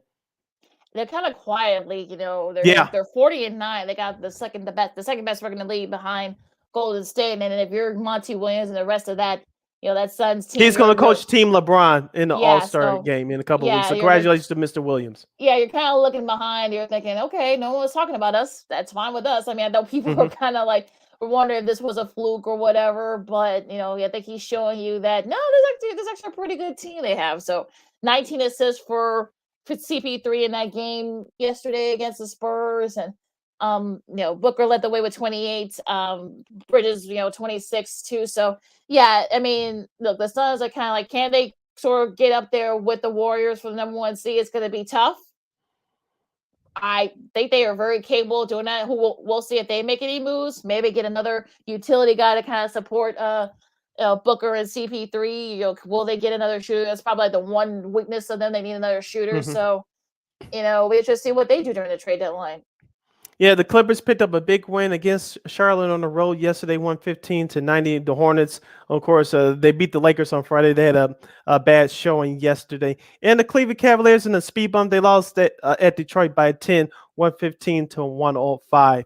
As I said before, Cleveland out, they're playing well right now. If they stay healthy, they are going to make the playoffs. But as far as them taking over the East, I don't see that they're too young, but they're playing very well right now. Evan Mobley, he's a top 2 candidate for Rookie of the Year, and Darius Garland should be an All-Star. I think the reserves are announced on Thursday, and if his name is not mentioned, something's wrong. Yeah, the Clippers, got a nice bounce back win after losing to Miami on Friday, so they needed that win last night. And look, as far as Cleveland, like I said before, I think they've had their injuries too. So I don't know if they'll be able to hang on. I know they're young, but you got to think that inexperience will probably get them in the end. So we'll see what they do. I doubt they'll be able to do anything because they're under the cap right now. But yeah, it'll be interesting to see how Cleveland is. I know they've been one of the surprises in the NBA, but but again, can they hang on? I don't think they can. So. Yes, the Atlanta Hawks had a good weekend. Besides being the Lakers yesterday, they defeated the Boston Celtics by 16, 108-92. As I mentioned, the Celtics are kind of an up and down team. So is Atlanta. Do you think Atlanta can make a run? I know they were one of the surprise teams in that 72-game season last year. They made it to the Eastern Conference Finals before losing to Milwaukee. But do you think Atlanta has another run in them this year? We'll have to wait and see. I mean, look, they beat Boston, they beat the Lakers too. Came back and beat the Lakers yesterday. So Mhm. again, it's sort of one of those things where you just don't know. I mean, will they make any moves during the trade deadline? That's another thing. That has to be addressed. So can they get another point guard maybe to help Trae Young? We'll see. But maybe get a center. I mean, I don't know, but what what the needs are for them. But yeah, it'll be interesting if they can hang on. I know that that's another thing people are wondering, like, were they for real last year? Was it a fluke that they had kind of took advantage of other teams' misfortune? So we'll just have to wait and see. Now going into this week's games, some good ones here. Of course, you got New Orleans and Cleveland tonight at 6. Yeah, back to back for Cleveland. So Yeah, they so need to bounce back big time. we'll see if they can bounce back. The Clippers, considering their Grammy trip, since the Grammys not gonna be are not gonna be on next week, but they play Indiana. We'll see if they can kind of keep up their streak. Memphis and Philly at 6:00. Also, Big test for Memphis going on the road. Yeah, we'll see if they can do that against Joel Embiid, who has been a scoring machine the last few games. John Morant, that should be a fun one. A little surprised that one wasn't televised, but this one is on NBA TV tonight. You got Miami and Boston. Miami looking to bounce back from that triple overtime heartbreak against Toronto, so I'm sure they're looking to bounce back from that. Sacramento and New York. I mean, look, New York. There are people already calling for Coach Tibbs' head and trade Julius Randle. Yeah. So, we told you, we warned y'all about it, but y'all didn't want to listen. Toronto and Atlanta, that should be a fun one. We'll see if Atlanta, second off a back-to-back. We'll see how they do against Toronto. Golden State and Houston, Golden State shouldn't have any trouble with Houston. And Portland, OKC. Going to Tuesday's action, of course, the New Orleans Pelicans will travel to Detroit to take on the Pistons at 6:00. The Wizards and the Bucks, the first game of the TNT, formerly known as the Players Only Tuesday doubleheader. That'll be the first game on Tuesday on TNT at 6:30. In the same time frame, Miami will travel to Toronto to take on the Raptors. At 7:00, of course, Orlando will travel to Chicago to take on the Bulls at the UC. Also at 7:00 on Tuesday, Denver at Minnesota. Let's see if the Nuggets continue their winning ways on the road as they try to separate themselves from the rest of the pack in the Western Conference. At 7:30, we'll have Golden State at San Antonio. And to wrap up the Tuesday night doubleheader on TNT at 9:00, we'll have Brooklyn at Phoenix. Should be a fun one there without KD. And we'll see if Harden will be available for that matchup too tomorrow. They'll need him bad. Yeah, absolutely. Orlando, and that might be a scoring matchup too. We'll see. For what's first to 130 might win that game. Orlando and Indiana going to Wednesday's games. Philadelphia hosting Washington. Washington kind of falling back to earth a little bit, so we'll see if they can pull off this. They already did it earlier this year. They beat the Sixers. Excuse me. Charlotte and Boston. That should be an interesting one. The first game of the ESPN doubleheader on Wednesday. Memphis and New York, John Morant versus Julius Randle. That should be a fun one. And you got Cleveland and Houston at 7:00. Yeah, continuing with the Wednesday schedule at 7:30. Go. Okay. Yeah, OKC at Dallas. And at 9:00 to wrap up the doubleheader coverage on ESPN, we'll have Denver and Utah. As we mentioned, the Jazz are going through their injury issues right now. Denver looks like they're getting themselves together. Currently 7 games over the 500 mark. At 9:00, we'll have Brooklyn at Sacramento. Sacramento, they're falling on hard times. You should expect some movement from them at the trade deadline. And wrapping up the Wednesday schedule at 9:30, we'll have Portland at the Lakers. The Lakers, this will be their first home game since the Grammy road trip. So the Lakers are currently 3 games under 500. When will they turn it around? Will this be the game right here? We shall find out. Should be just someone there in the Staples Center. I'm not calling it that corporate name. Not doing that. Thursday, Minnesota and Detroit at 6. The first game of the TNT Thursday doubleheader should be a good one. Phoenix and Atlanta. Devin Booker versus Trae Young. That should be a fun one too. Of course, Chicago and Toronto. Miami and San Antonio at 7:30. Sacramento, Golden State. And you got the Battle of LA at 9 o'clock. That's the second game that TNT Thursday night doubleheader. The Lakers and the Clippers, both teams are going through hard times right now, the various injuries and such. But that should be a fun one, as it usually is between those two teams. Yeah, so Clippers have been playing much better, and the Lakers, as we mentioned, they're having all kinds of issues. Let's see if they can turn around. They'll be the second of a back-to-back for the Lakers, so maybe the Clippers can catch them at the right time. So we'll see what happens in that game. So that's your schedule for the week ahead in the National Basketball Association. Lakeena, let's take this 2-2 break. When we return, we have college basketball from the weekend to review the final Illini. They get their start back and they get a big win at the Northwestern. We'll give you some of the key games in the top 25 coming up for this week. We have a golf tournament to review from Miss Lakeena, and we will pay tribute to Don Cornelius since tomorrow's Black History Month. We'll pay tribute to him, and I'll give you my Siskel and Ebert review of the Lifetime documentary featuring the great Janet Jackson. All that and much more straight ahead on Second City Sports on the Monday edition. We're live in living color. I'm Sid. That's Lakeena. You're listening to Sports Zone Chicago. AutomotiveMap.com presents the Sports Flash on the Sports Zone Chicago. NBA tonight, the Bulls take on the Raptors. Chicago, a half game out of first place in the East, 29-17 overall. Struggling lately, they've dropped 7 of 10. The Raptors coming off a win. They're 6 games out of first, a game over 500, 23-22. Last night, they beat the Hornets 125-113 in Toronto. Tonight's matchup at United Center scheduled for a 7 o'clock tip-off. The Blackhawks are winless in 4 on the road tonight, visiting the Red Wings, 6:30 Central puck drop. The Hawks coming off a 2-0 shutout at Colorado on Monday night. Goaltender Marc-Andre Fleury reportedly receiving interest from the Washington Capitals as the trade deadline approaches. College basketball last night, big upset for number 24 Illinois, 56-55 over number 10 Michigan State. Loyola Chicago beat SIU 59-47. For lightning fast sports updates, download the Score app. It's free and one of the most popular sports apps in North America. I'm Chuck Sanders. That's the Sports Flash on the Sports Zone Chicago. Deep breaths. Mi's virtual meditation studio has never been busier. Imagine not working. They need a remote assistant to realign their scheduling. Blank calendar. Sorry, back to your breath. Indeed can help them hire great people fast. I need Indeed. Indeed you do. Make calls, schedule virtual interviews, and talk to candidates right from your employer dashboard. Visit Indeed.com/credit and get $75 towards your first sponsored job. Terms and conditions apply. Hello, this is Discover, and we take customer service very seriously. We know that if you have a question or concern about your credit card, that's a serious matter, and you need to talk to a real person about it. So we offer around-the-clock access to seriously talented representatives in the USA. Again, it's a serious endeavor. The only funny thing about it is Bob. If you call us and Bob answers, you're in for a treat. Get 100% US-based customer service and talk to a real person day or night.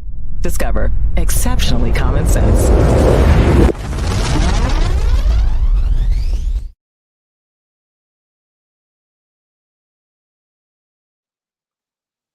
Welcome back to Second City Sports on the Monday edition. We're live in living color right here on Sports Zone Chicago. Our final show for the month of February, along with Miss Lakeena McGee, which is she. I am Sydney Brown, which is me. Lakeena, for this last segment of the show, let's kick it off with the best and worst from the world of college basketball from the weekend. I'll like to start with the Fighting Illini as Illinois, the 24th ranked team in the country. They went to Northwestern on Saturday in Everson. They struggled for the majority of their game, but they came out of there with a big 3-point win, 59-56, to improve their record to 15-5 overall on the season. I did get a chance to catch the majority of the second half of this game. Kofi Cockburn was the story as he made his return from concussion protocol. In 30 minutes of action, he had 22 points and 9 rebounds off of 10 of 17 shooting. Grandison struggled off of 1 of 6 shooting with 2 points. My guy, Alfonso Plummer, he had 9 points off of 2 of 6 shooting. And Trent Frazier, he played the entire game. He had 2 assists off in 6 points off of 2 of 10 shooting. Lakeena, it was all about Coburn for the final line. And Northwestern tried to defend him in all kinds of ways. All their big men got in foul trouble. Illinois, for the second straight game, struggled to score, but they got away with one because of the opponent. Yeah, and I think Coburn was the only player in double figures for Illinois, so I think that's he was kind of like a run man wrecking crew there. Look, you're gonna have these kind of games in the Big Ten. You're gonna your players are gonna struggle as long as you win. I think you'll take it. Thankfully Coburn came back because I feel like had he not played, that game would have been a blowout. I think Northwestern would have blown Illinois out. I just feel that way. So, like I said before, a nice way for them. They got to keep pace in that conference because that conference is tough. So the Big Ten. So we'll get to some of those in a second. But it was a nice showing by Illinois. And look, playing against your in-state rival is always fun. They're always going to kick it up a notch. Your opponent will. So it's fine. Some of the other games, in the Big 12 SEC Challenge. Yes, don't ask me why they're doing this as the middle of the season, conference season. Don't ask me, college hoops, crazy and sometimes. Auburn pulled away from Oklahoma. Alabama upset Baylor. Baylor, I know they've had their struggles too. And Alabama was able to take advantage of that. Alabama, it's kind of feast or famine with them. You really don't know what you're gonna get sometimes with them. They've beaten Gonzaga, they've beaten Baylor, and it's sort of one of those days where they could go to the Final Four, or they could lose in the first or second round of 64. So you really don't know what you're gonna get. Quinter Lee had 20 points leading the way for the Tide.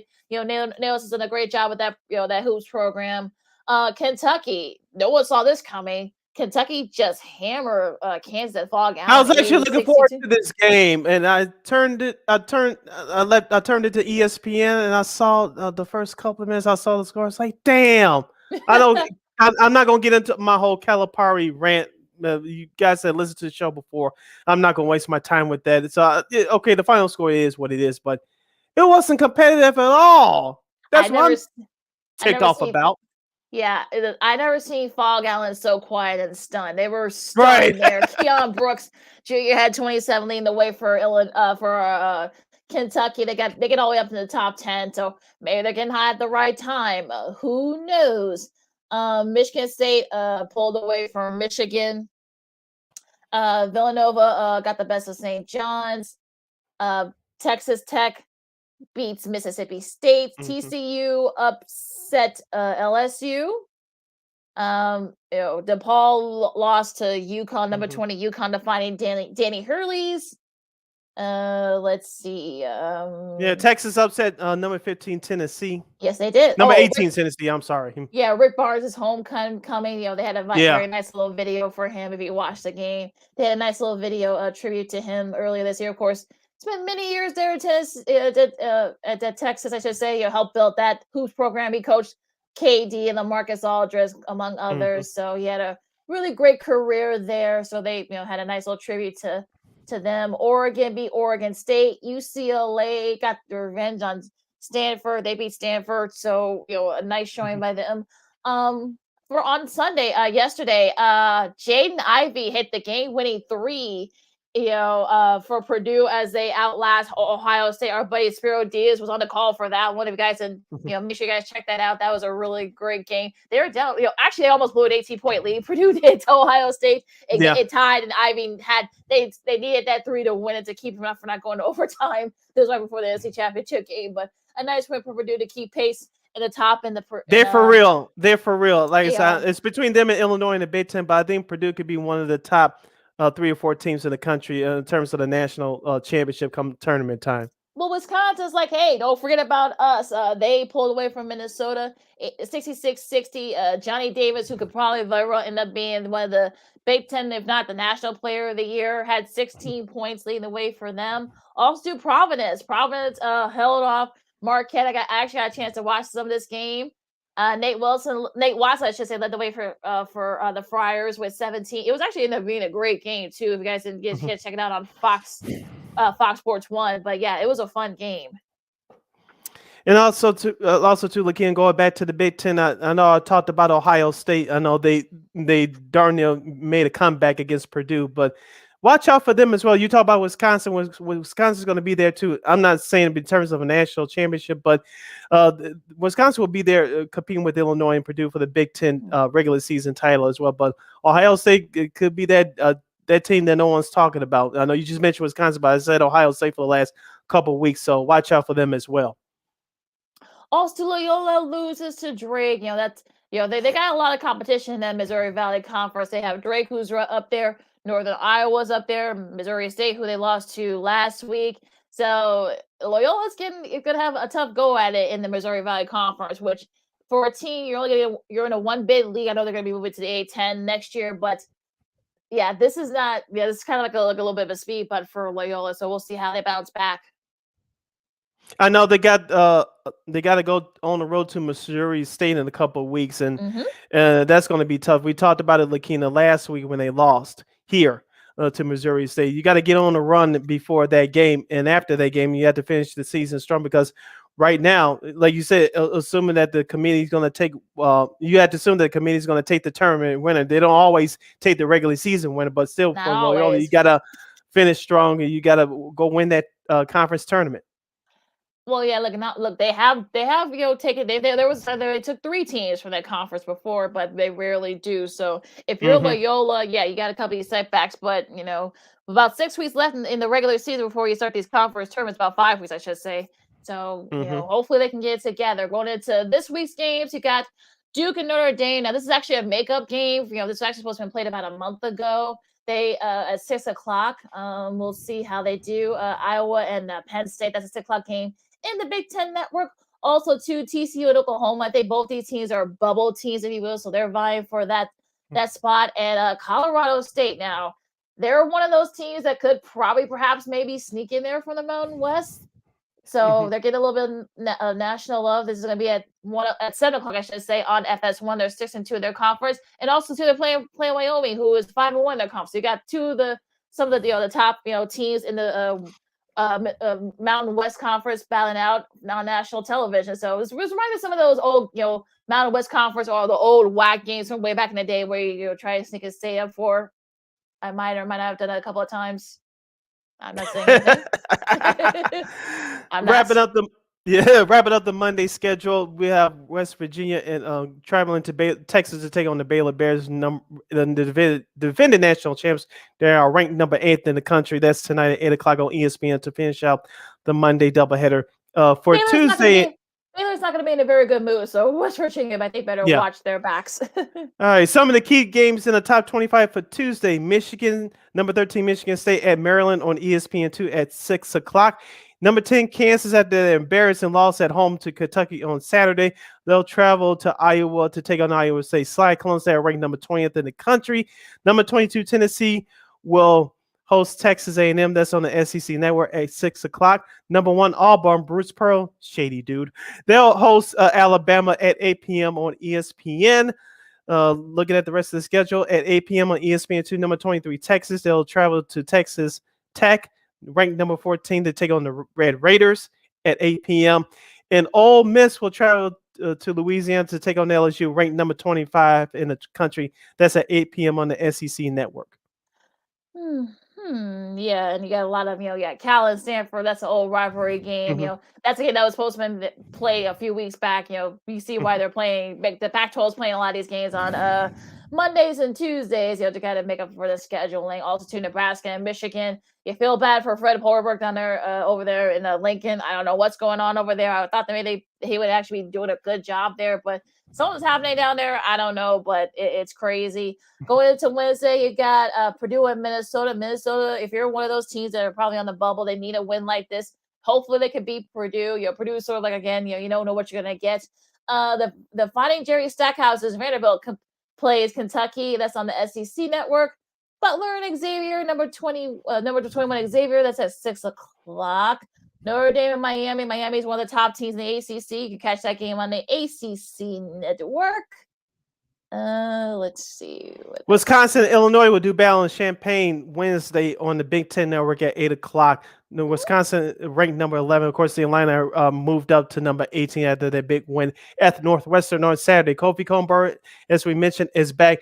They're going to need him big time against that tough front line of Wisconsin. But the Wisconsin has a good backcourt as well. Yes, they do, and that should be a fun one. Of course, Illinois State and Loyola Chicago. That's going to be on ESPN Plus if you guys have that.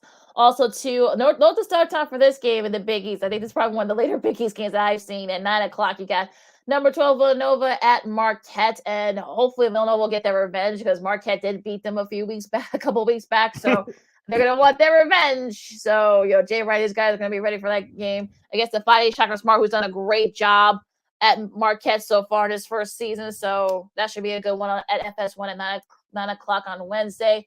Going into Thursday, you got two old Big East rivals, St. John's and Georgetown. Note the start time again. This is actually another makeup game. That's at FS1 at 5 o'clock. Yeah, that's a very early start. At 7 o'clock on ESPN, West Coast basketball will get its prime time spot. Number 3, UCLA will travel to Arizona to take on the Wildcats. Arizona's ranked number 7 in the country. I think Bill Walton will probably be on the call for that one. Oh, good. Dave Pasch gets his extra check. He should get that extra money. Just saying. Yep. At 7 o'clock on Thursday on FS1, number 16 Ohio State will host Iowa in an important Big Ten battle there. Number 2 Gonzaga will travel to San Diego to play San Diego. 8 o'clock on ESPN2, and at 10 o'clock on ESPN2 to wrap up that doubleheader action for Thursday. Number 19, the USC Trojans will travel to Arizona to take on the Arizona State Sun Devils. So, and that's your lineup for this week in college hoops. So, look, football is off this week, folks. Unless you want to watch, the Pro Bowl or the Senior Bowl, catch up on some college hoops. You only got a few weeks left in the season. You got about a month left in the regular season. So, let's start getting into college hoops. You listen to Second City Sports on Sports Zone Chicago, along with Cindy Brown. I'm Lakeena McGee. Real quick, a couple of shout-outs from the world of tennis. Congrats to Rafa Nadal, who wins his 21st Grand Slam title by beating Daniil Medvedev in an epic 5-setter down 2 sets. He was able to come back and win. His reaction to winning that match after that game, that forehand that clinched it for him. He kind of had that look like, wait, did I just do that? So he broke the record. That he was tied for the record with Roger Federer and Novak Djokovic. We won't go into the whole stuff with Djokovic. We won't do that. But this is his his second Aussie Open though. I mean, he's had a couple of heartbreaks. He beat Federer to win his first, but then he had a couple of tough ones. Losing to Federer in another great 5-setter. Lost to Wawrinka in a 4-setter. Had a couple of chances there. We remember what happened a couple of years back against Djokovic. He was basically blown out of the water in that 2019 final. So there's only he had been 1-4. Prior to that. So prior to that, it also been finals prior to this one yesterday. I'm glad I got a chance to actually finish watching it. That was a fun match. And look, I'm sure he'll be resting up, to try to go for his 14th French Open title. Yeah, so exciting things going on in the world of tennis. Oh, look, you said he had a quick golf update before we close out the show. I didn't have a golf update. No, I didn't. I thought it was golf. Okay, well. No. Sorry, that's CTE, my brain. I'm just kidding. Well, also too, shout out to Ash Barty, who she won her 3rd Grand Slam title, her first Aussie Open as being in Australia. It actually breaks a 44-year drought for Aussie women.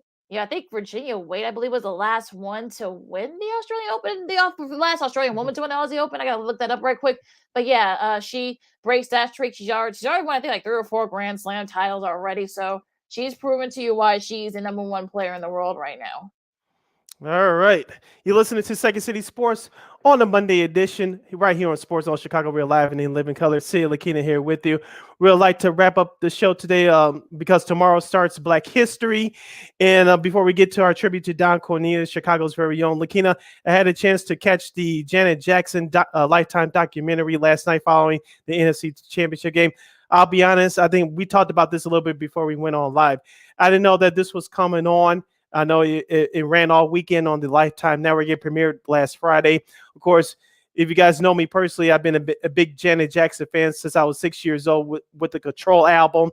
Of course, she had a film crew that followed her from 2017 up until now. So basically it told her whole life story when she grew up with Michael and the rest of her brothers and her whole family in Gary, Indiana. all the way to she made her television debut on that Jackson's Family special back in 1974. Of course, going through good times, and they really mentioned different strokes. You know, she played Willis's girlfriend in the early 80s before she started recording. And of course, they went behind the scenes with her making the Control album with legendary producers Jimmy Jam and Terry Lewis. Of course, they were on the documentary. Me personally, Ken, when I turned to the program last night, I thought they were going to interview everybody else and then play old clips of Janet Jackson being interviewed, but she was actually behind this special. She was actually interviewed last night. It was a great documentary. Of course, we're both 80s babies. We won't apologize for it, but it took me back to a time when music was music, and all the songs from the Control album, Rhythm Nation, when she really blew up after that. And of course, all the other albums, the Velvet Rope and the If album from the 90s. It took me back to a special time and a special place when songs and music meant something. And it was great to see. Like I said, Janet Jackson was my first childhood crush. I don't apologize for it. Of course, she became a sex symbol and a beauty standard following the Rhythm Nation album, and then following that music video, Love Would Never Do Without You. She had a great look. She's kept it up for so many years. I actually found this last night, Lakeena. For those of you watching or listening back on our podcast edition at War on Anchor, I'll describe this the best way I can. I finally pulled this out last night. This is the original copy. Lakeena, look up. It's finally the original copy of the Janet Jackson album that my mother bought from 1986. I did not borrow this from a neighbor. I did not buy it off of eBay. No, you cannot have it. And no, you cannot have it. So this is the album that changed Janet Jackson's life. And it changed Jimmy Jam and Terry Lewis after they were fired from Prince a couple of years before. They were legendary producers. And people forget Jimmy Jam and Terry Lewis produced a whole lot of people and bands back then. Alexander O'Neal, the SOS band, and their sound pre-New Jack Swing, it was ahead of this time. And Janet Jackson, actually, this is 36. Tomorrow is February, but 36 years ago tomorrow, the song "Control" was released, and of course, the album was released a month later, March of '86. So this album is 36 years old. Listen to some of the hit songs that was on this album: "Nasty," "What Have You Done for Me Lately," "Control," "When I Think of You," and "Funny How Time Flies." That song most people forget about. I know they didn't make its way in the pop charts, but it did well in R&B. And listen to some of the other songs that was on this album: "Control," "Nasty," "What Have You Done for Me Lately," "Can You Be Mine?" That wasn't released. But on the second side, "The Pleasure Principle," which was a great music video, by the way. You can check it out on YouTube. "When I Think of You," "He Doesn't Know That I'm Alive," "Let's Wait a While," another hidden gem.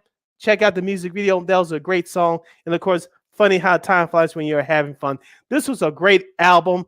And for those of you that obviously watching on YouTube, you see the original cover. I had to wipe the dust off of this last night, Lakeena.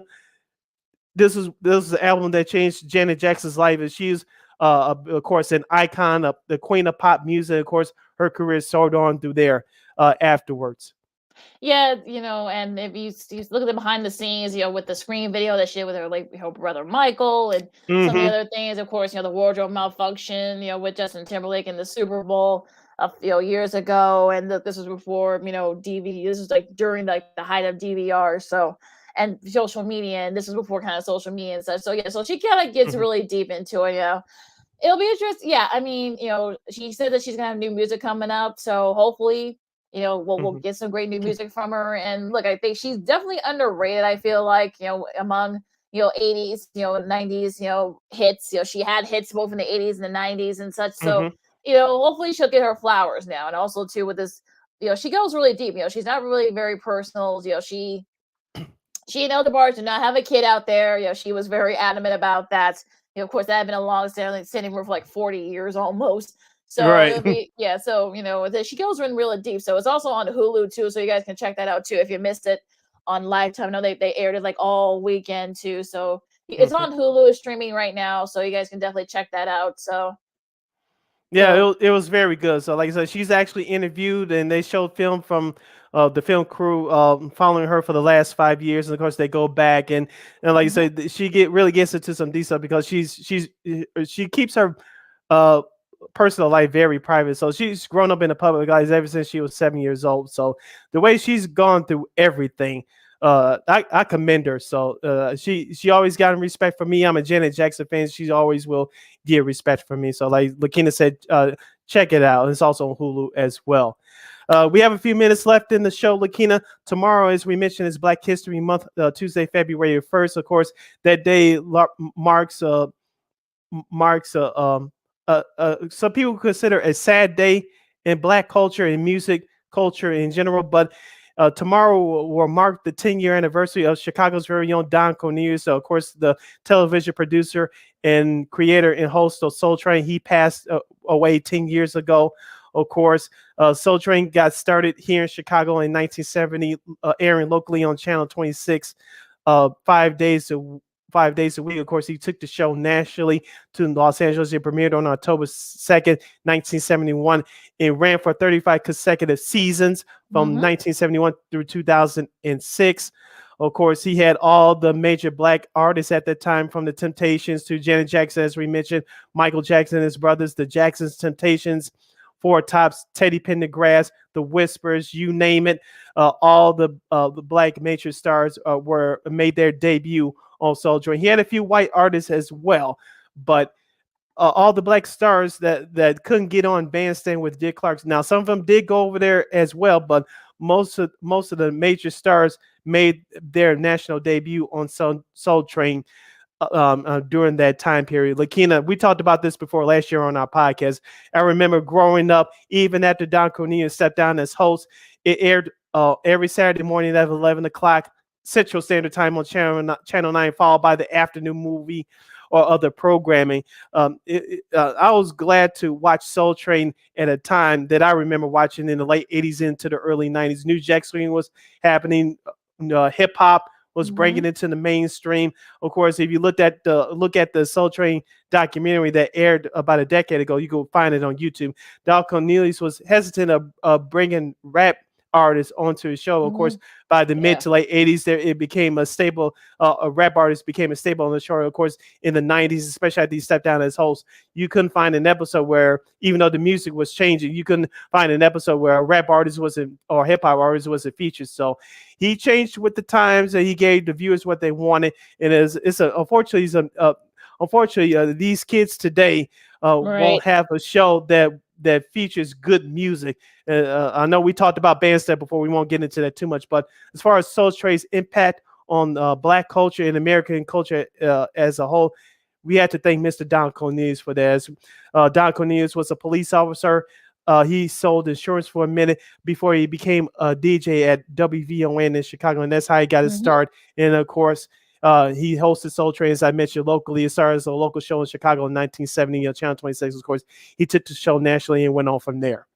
Yeah, going back to, Bandstand, look, if you remember the way back when, the affiliates, the Southern affiliates, ABC affiliates threw a fit because, look, Dick Clark said it too, in various interviews when on his bio that he wanted to bring in more Black artists, but, of course, the Southern affiliates and ABC at the time, the ABC Southern affiliates, would pitch a fit, for various reasons. We won't get into it. So that's why some of them ended up going to Don Cornelius and Soul Train and such. And also too, I think the Jacksons, I think their first big debut was on Soul Train, if I'm not mistaken. Or was it Bandstand? I think they did Bandstand first, but they did go to Soul Train. I want to say in 71, 72. Of course, Michael Jackson did the famous Robot during that performance. During that time. Yeah, so I think Mr. Cornelius kind of changed the narrative and changed the perspective of, and then once he started getting more and more Black artists, of course, ABC, the Southern affiliates kind of, softened their stance, if you will. And now more and more Black artists ended up going to American Bandstand. So that kind of, he kind of broke the mold there. Also, I remember, if you remember that part where he did say he didn't want to put any rap artists out there. You couldn't, because of the fact that, but I think he knew that rapper was becoming mainstream as well. So I think he wanted to kind of getting ahead into it. And he brought in, guys like, Kool Moe Dee and Run DMC and those guys. So eventually he did bring those rap artists on. And unfortunately, nowadays you can't find an American Bandstand or a Soul Train type shows. TRL was probably the closest, maybe to do it, back in the late 90s, early going to like the early mid 2000s. But, with Instagram and, Twitter, and you got TikTok now for the younger folks. I mean, unfortunately, there are other ways you can post music. That's why I show also 106 in Park. Yeah, some of the I stuff like that the original host of 106 Apart, Yeah. AJ and Free. Now, some of the music I still like. This was still late Yeah. 90s, early 2000s. Some of the music I still like, but I love those two as hosts. They knocked it out of the park for me. Yeah, I think Terrence and Roxy, I think they were pretty good too. Terrence J and Roxy. Yeah, they thought follow were pretty- AJ and Free. Yeah. Yeah, I thought they were pretty good too. They didn't get the love that that AJ and Free got. I thought they did a pretty formidable job considering everything. But yeah, that kind of dipped a little bit too once the landscape started changing. So unfortunately, like I said before, those type of shows don't exist anymore. Like I said before, thanks to social media, Instagram, Facebook, Twitter, TikTok. Now, like I said, for the younger artists, you can promote yourself there. You don't need those kind of shows anymore. So that's why that's unfortunate, but it is what it is. But I'm glad I grew up in a time where we can watch Soul Train and Bandstand, Friday night videos and those type of things. So and also Saturday morning videos. They had a little bit of that too. ABC had that for a little bit on their lineup too. So yeah, it was a great time. And look, shout out to also to Don Cornelius, who kind of broke the mold. I know it was hard for him to kind of, get the show even on air because of course, he had a lot of resistance. Yeah, he had from some 8 people. affiliates when he made his national debut. Yeah, of course, there it was some- grew there- as the years went on. Yeah, Chicago, New York, of course, the big affiliates. No Southern affiliates left. Of course, they didn't initially. But once the show started becoming mega popular, every other affiliate, kind of joins the bandwagon. That's usually what happens. So, I'm glad he was able to get to his success. And, it really wasn't the same after he left either. I know they tried a couple of times with various, guest hosts and such. But I know Dorian Gregory did it for a little bit too, but it just wasn't the same. And plus, the landscape started changing too. Yeah, and speaking of that, I was just going to bring up a quick story. I know we're up against it, but when Don Cornelius stepped down as host, I was sad. And of course, the theme songs changed, and like you said, they brought in celebrity guest hosts. I did watch it for a while. I thought it was cool, but it just wasn't the same without him. I know in that documentary you can find on YouTube, Don Cornelius said the times were changing faster than he was. He was an old guy at that point, but I remember through my early high school years, I just stopped watching because I just outgrew it. But I remember I was in college around 99, 2000. I turned to Channel 9 and I just saw Soul Train. I was like, oh, okay. Shout out to Don Cornelius. He found, he kept that program on the air. And I saw Shamar Moore. I know very rarely, Lakeena, you're a soap opera queen, but I knew of him. But he hosted Soul Train for a few years before Dorian Gregory did the last couple years and before they closed out shop in 06. I said, okay. I started watching it again, not full time, but I saw a few episodes here and there. I said, okay. Shout out to Don Cornelius for keeping that show on the air because, shows, especially black shows back then, Lakeena, if they were off the air, they just went off the air with no grandioso and no fanfare, none of that. Nope. Exactly. So I did give Don Cornelius credit for keeping that show on. First run in syndication for 35 straight seasons. That's a hell of an accomplishment. And you should definitely be commended for that and celebrate for that. Yeah, I know Shamar Moore, I think, like you said, did it for a few years. But YNR, of course, they started doing more and more stuff with his character on YNR. So, and also too other, he was doing a lot of primetime stuff too. So his schedule just didn't. It just didn't work for him. So that's why he had to step down. Of course, like I said, Dorian Gregory came in and did it for the last 2 or 3 years before they ended it. So yeah, I mean, it was a great, it was a great show. I know a lot of the episodes are on YouTube, and Jared Payton actually posted an old episode where his dad, I believe he was at Jackson State at the time. I think he was in college. Yes, he was. He was in college. I know. Yeah. I know the Football Life episode. I think you catch on YouTube. It should be on They showed the clip with Walter Payton dancing. He was in college at the time. Yep, dancing. Yeah. So yeah. So And also, a little bit. Anybody who was anybody back then, made an appearance on Soul Train. Yes. You can see how everything evolved over the years. The hairstyles and the fashion, the dances, and also to the colors that they use. Of course, in the 80s, they had the more cool, the train, such. They use that as a kind of a backdrop. Yeah, that train was boogieing, especially in the beginning with the animation. Yeah, that train was boogieing, rocking from side to side. You knew you was going to get a great show.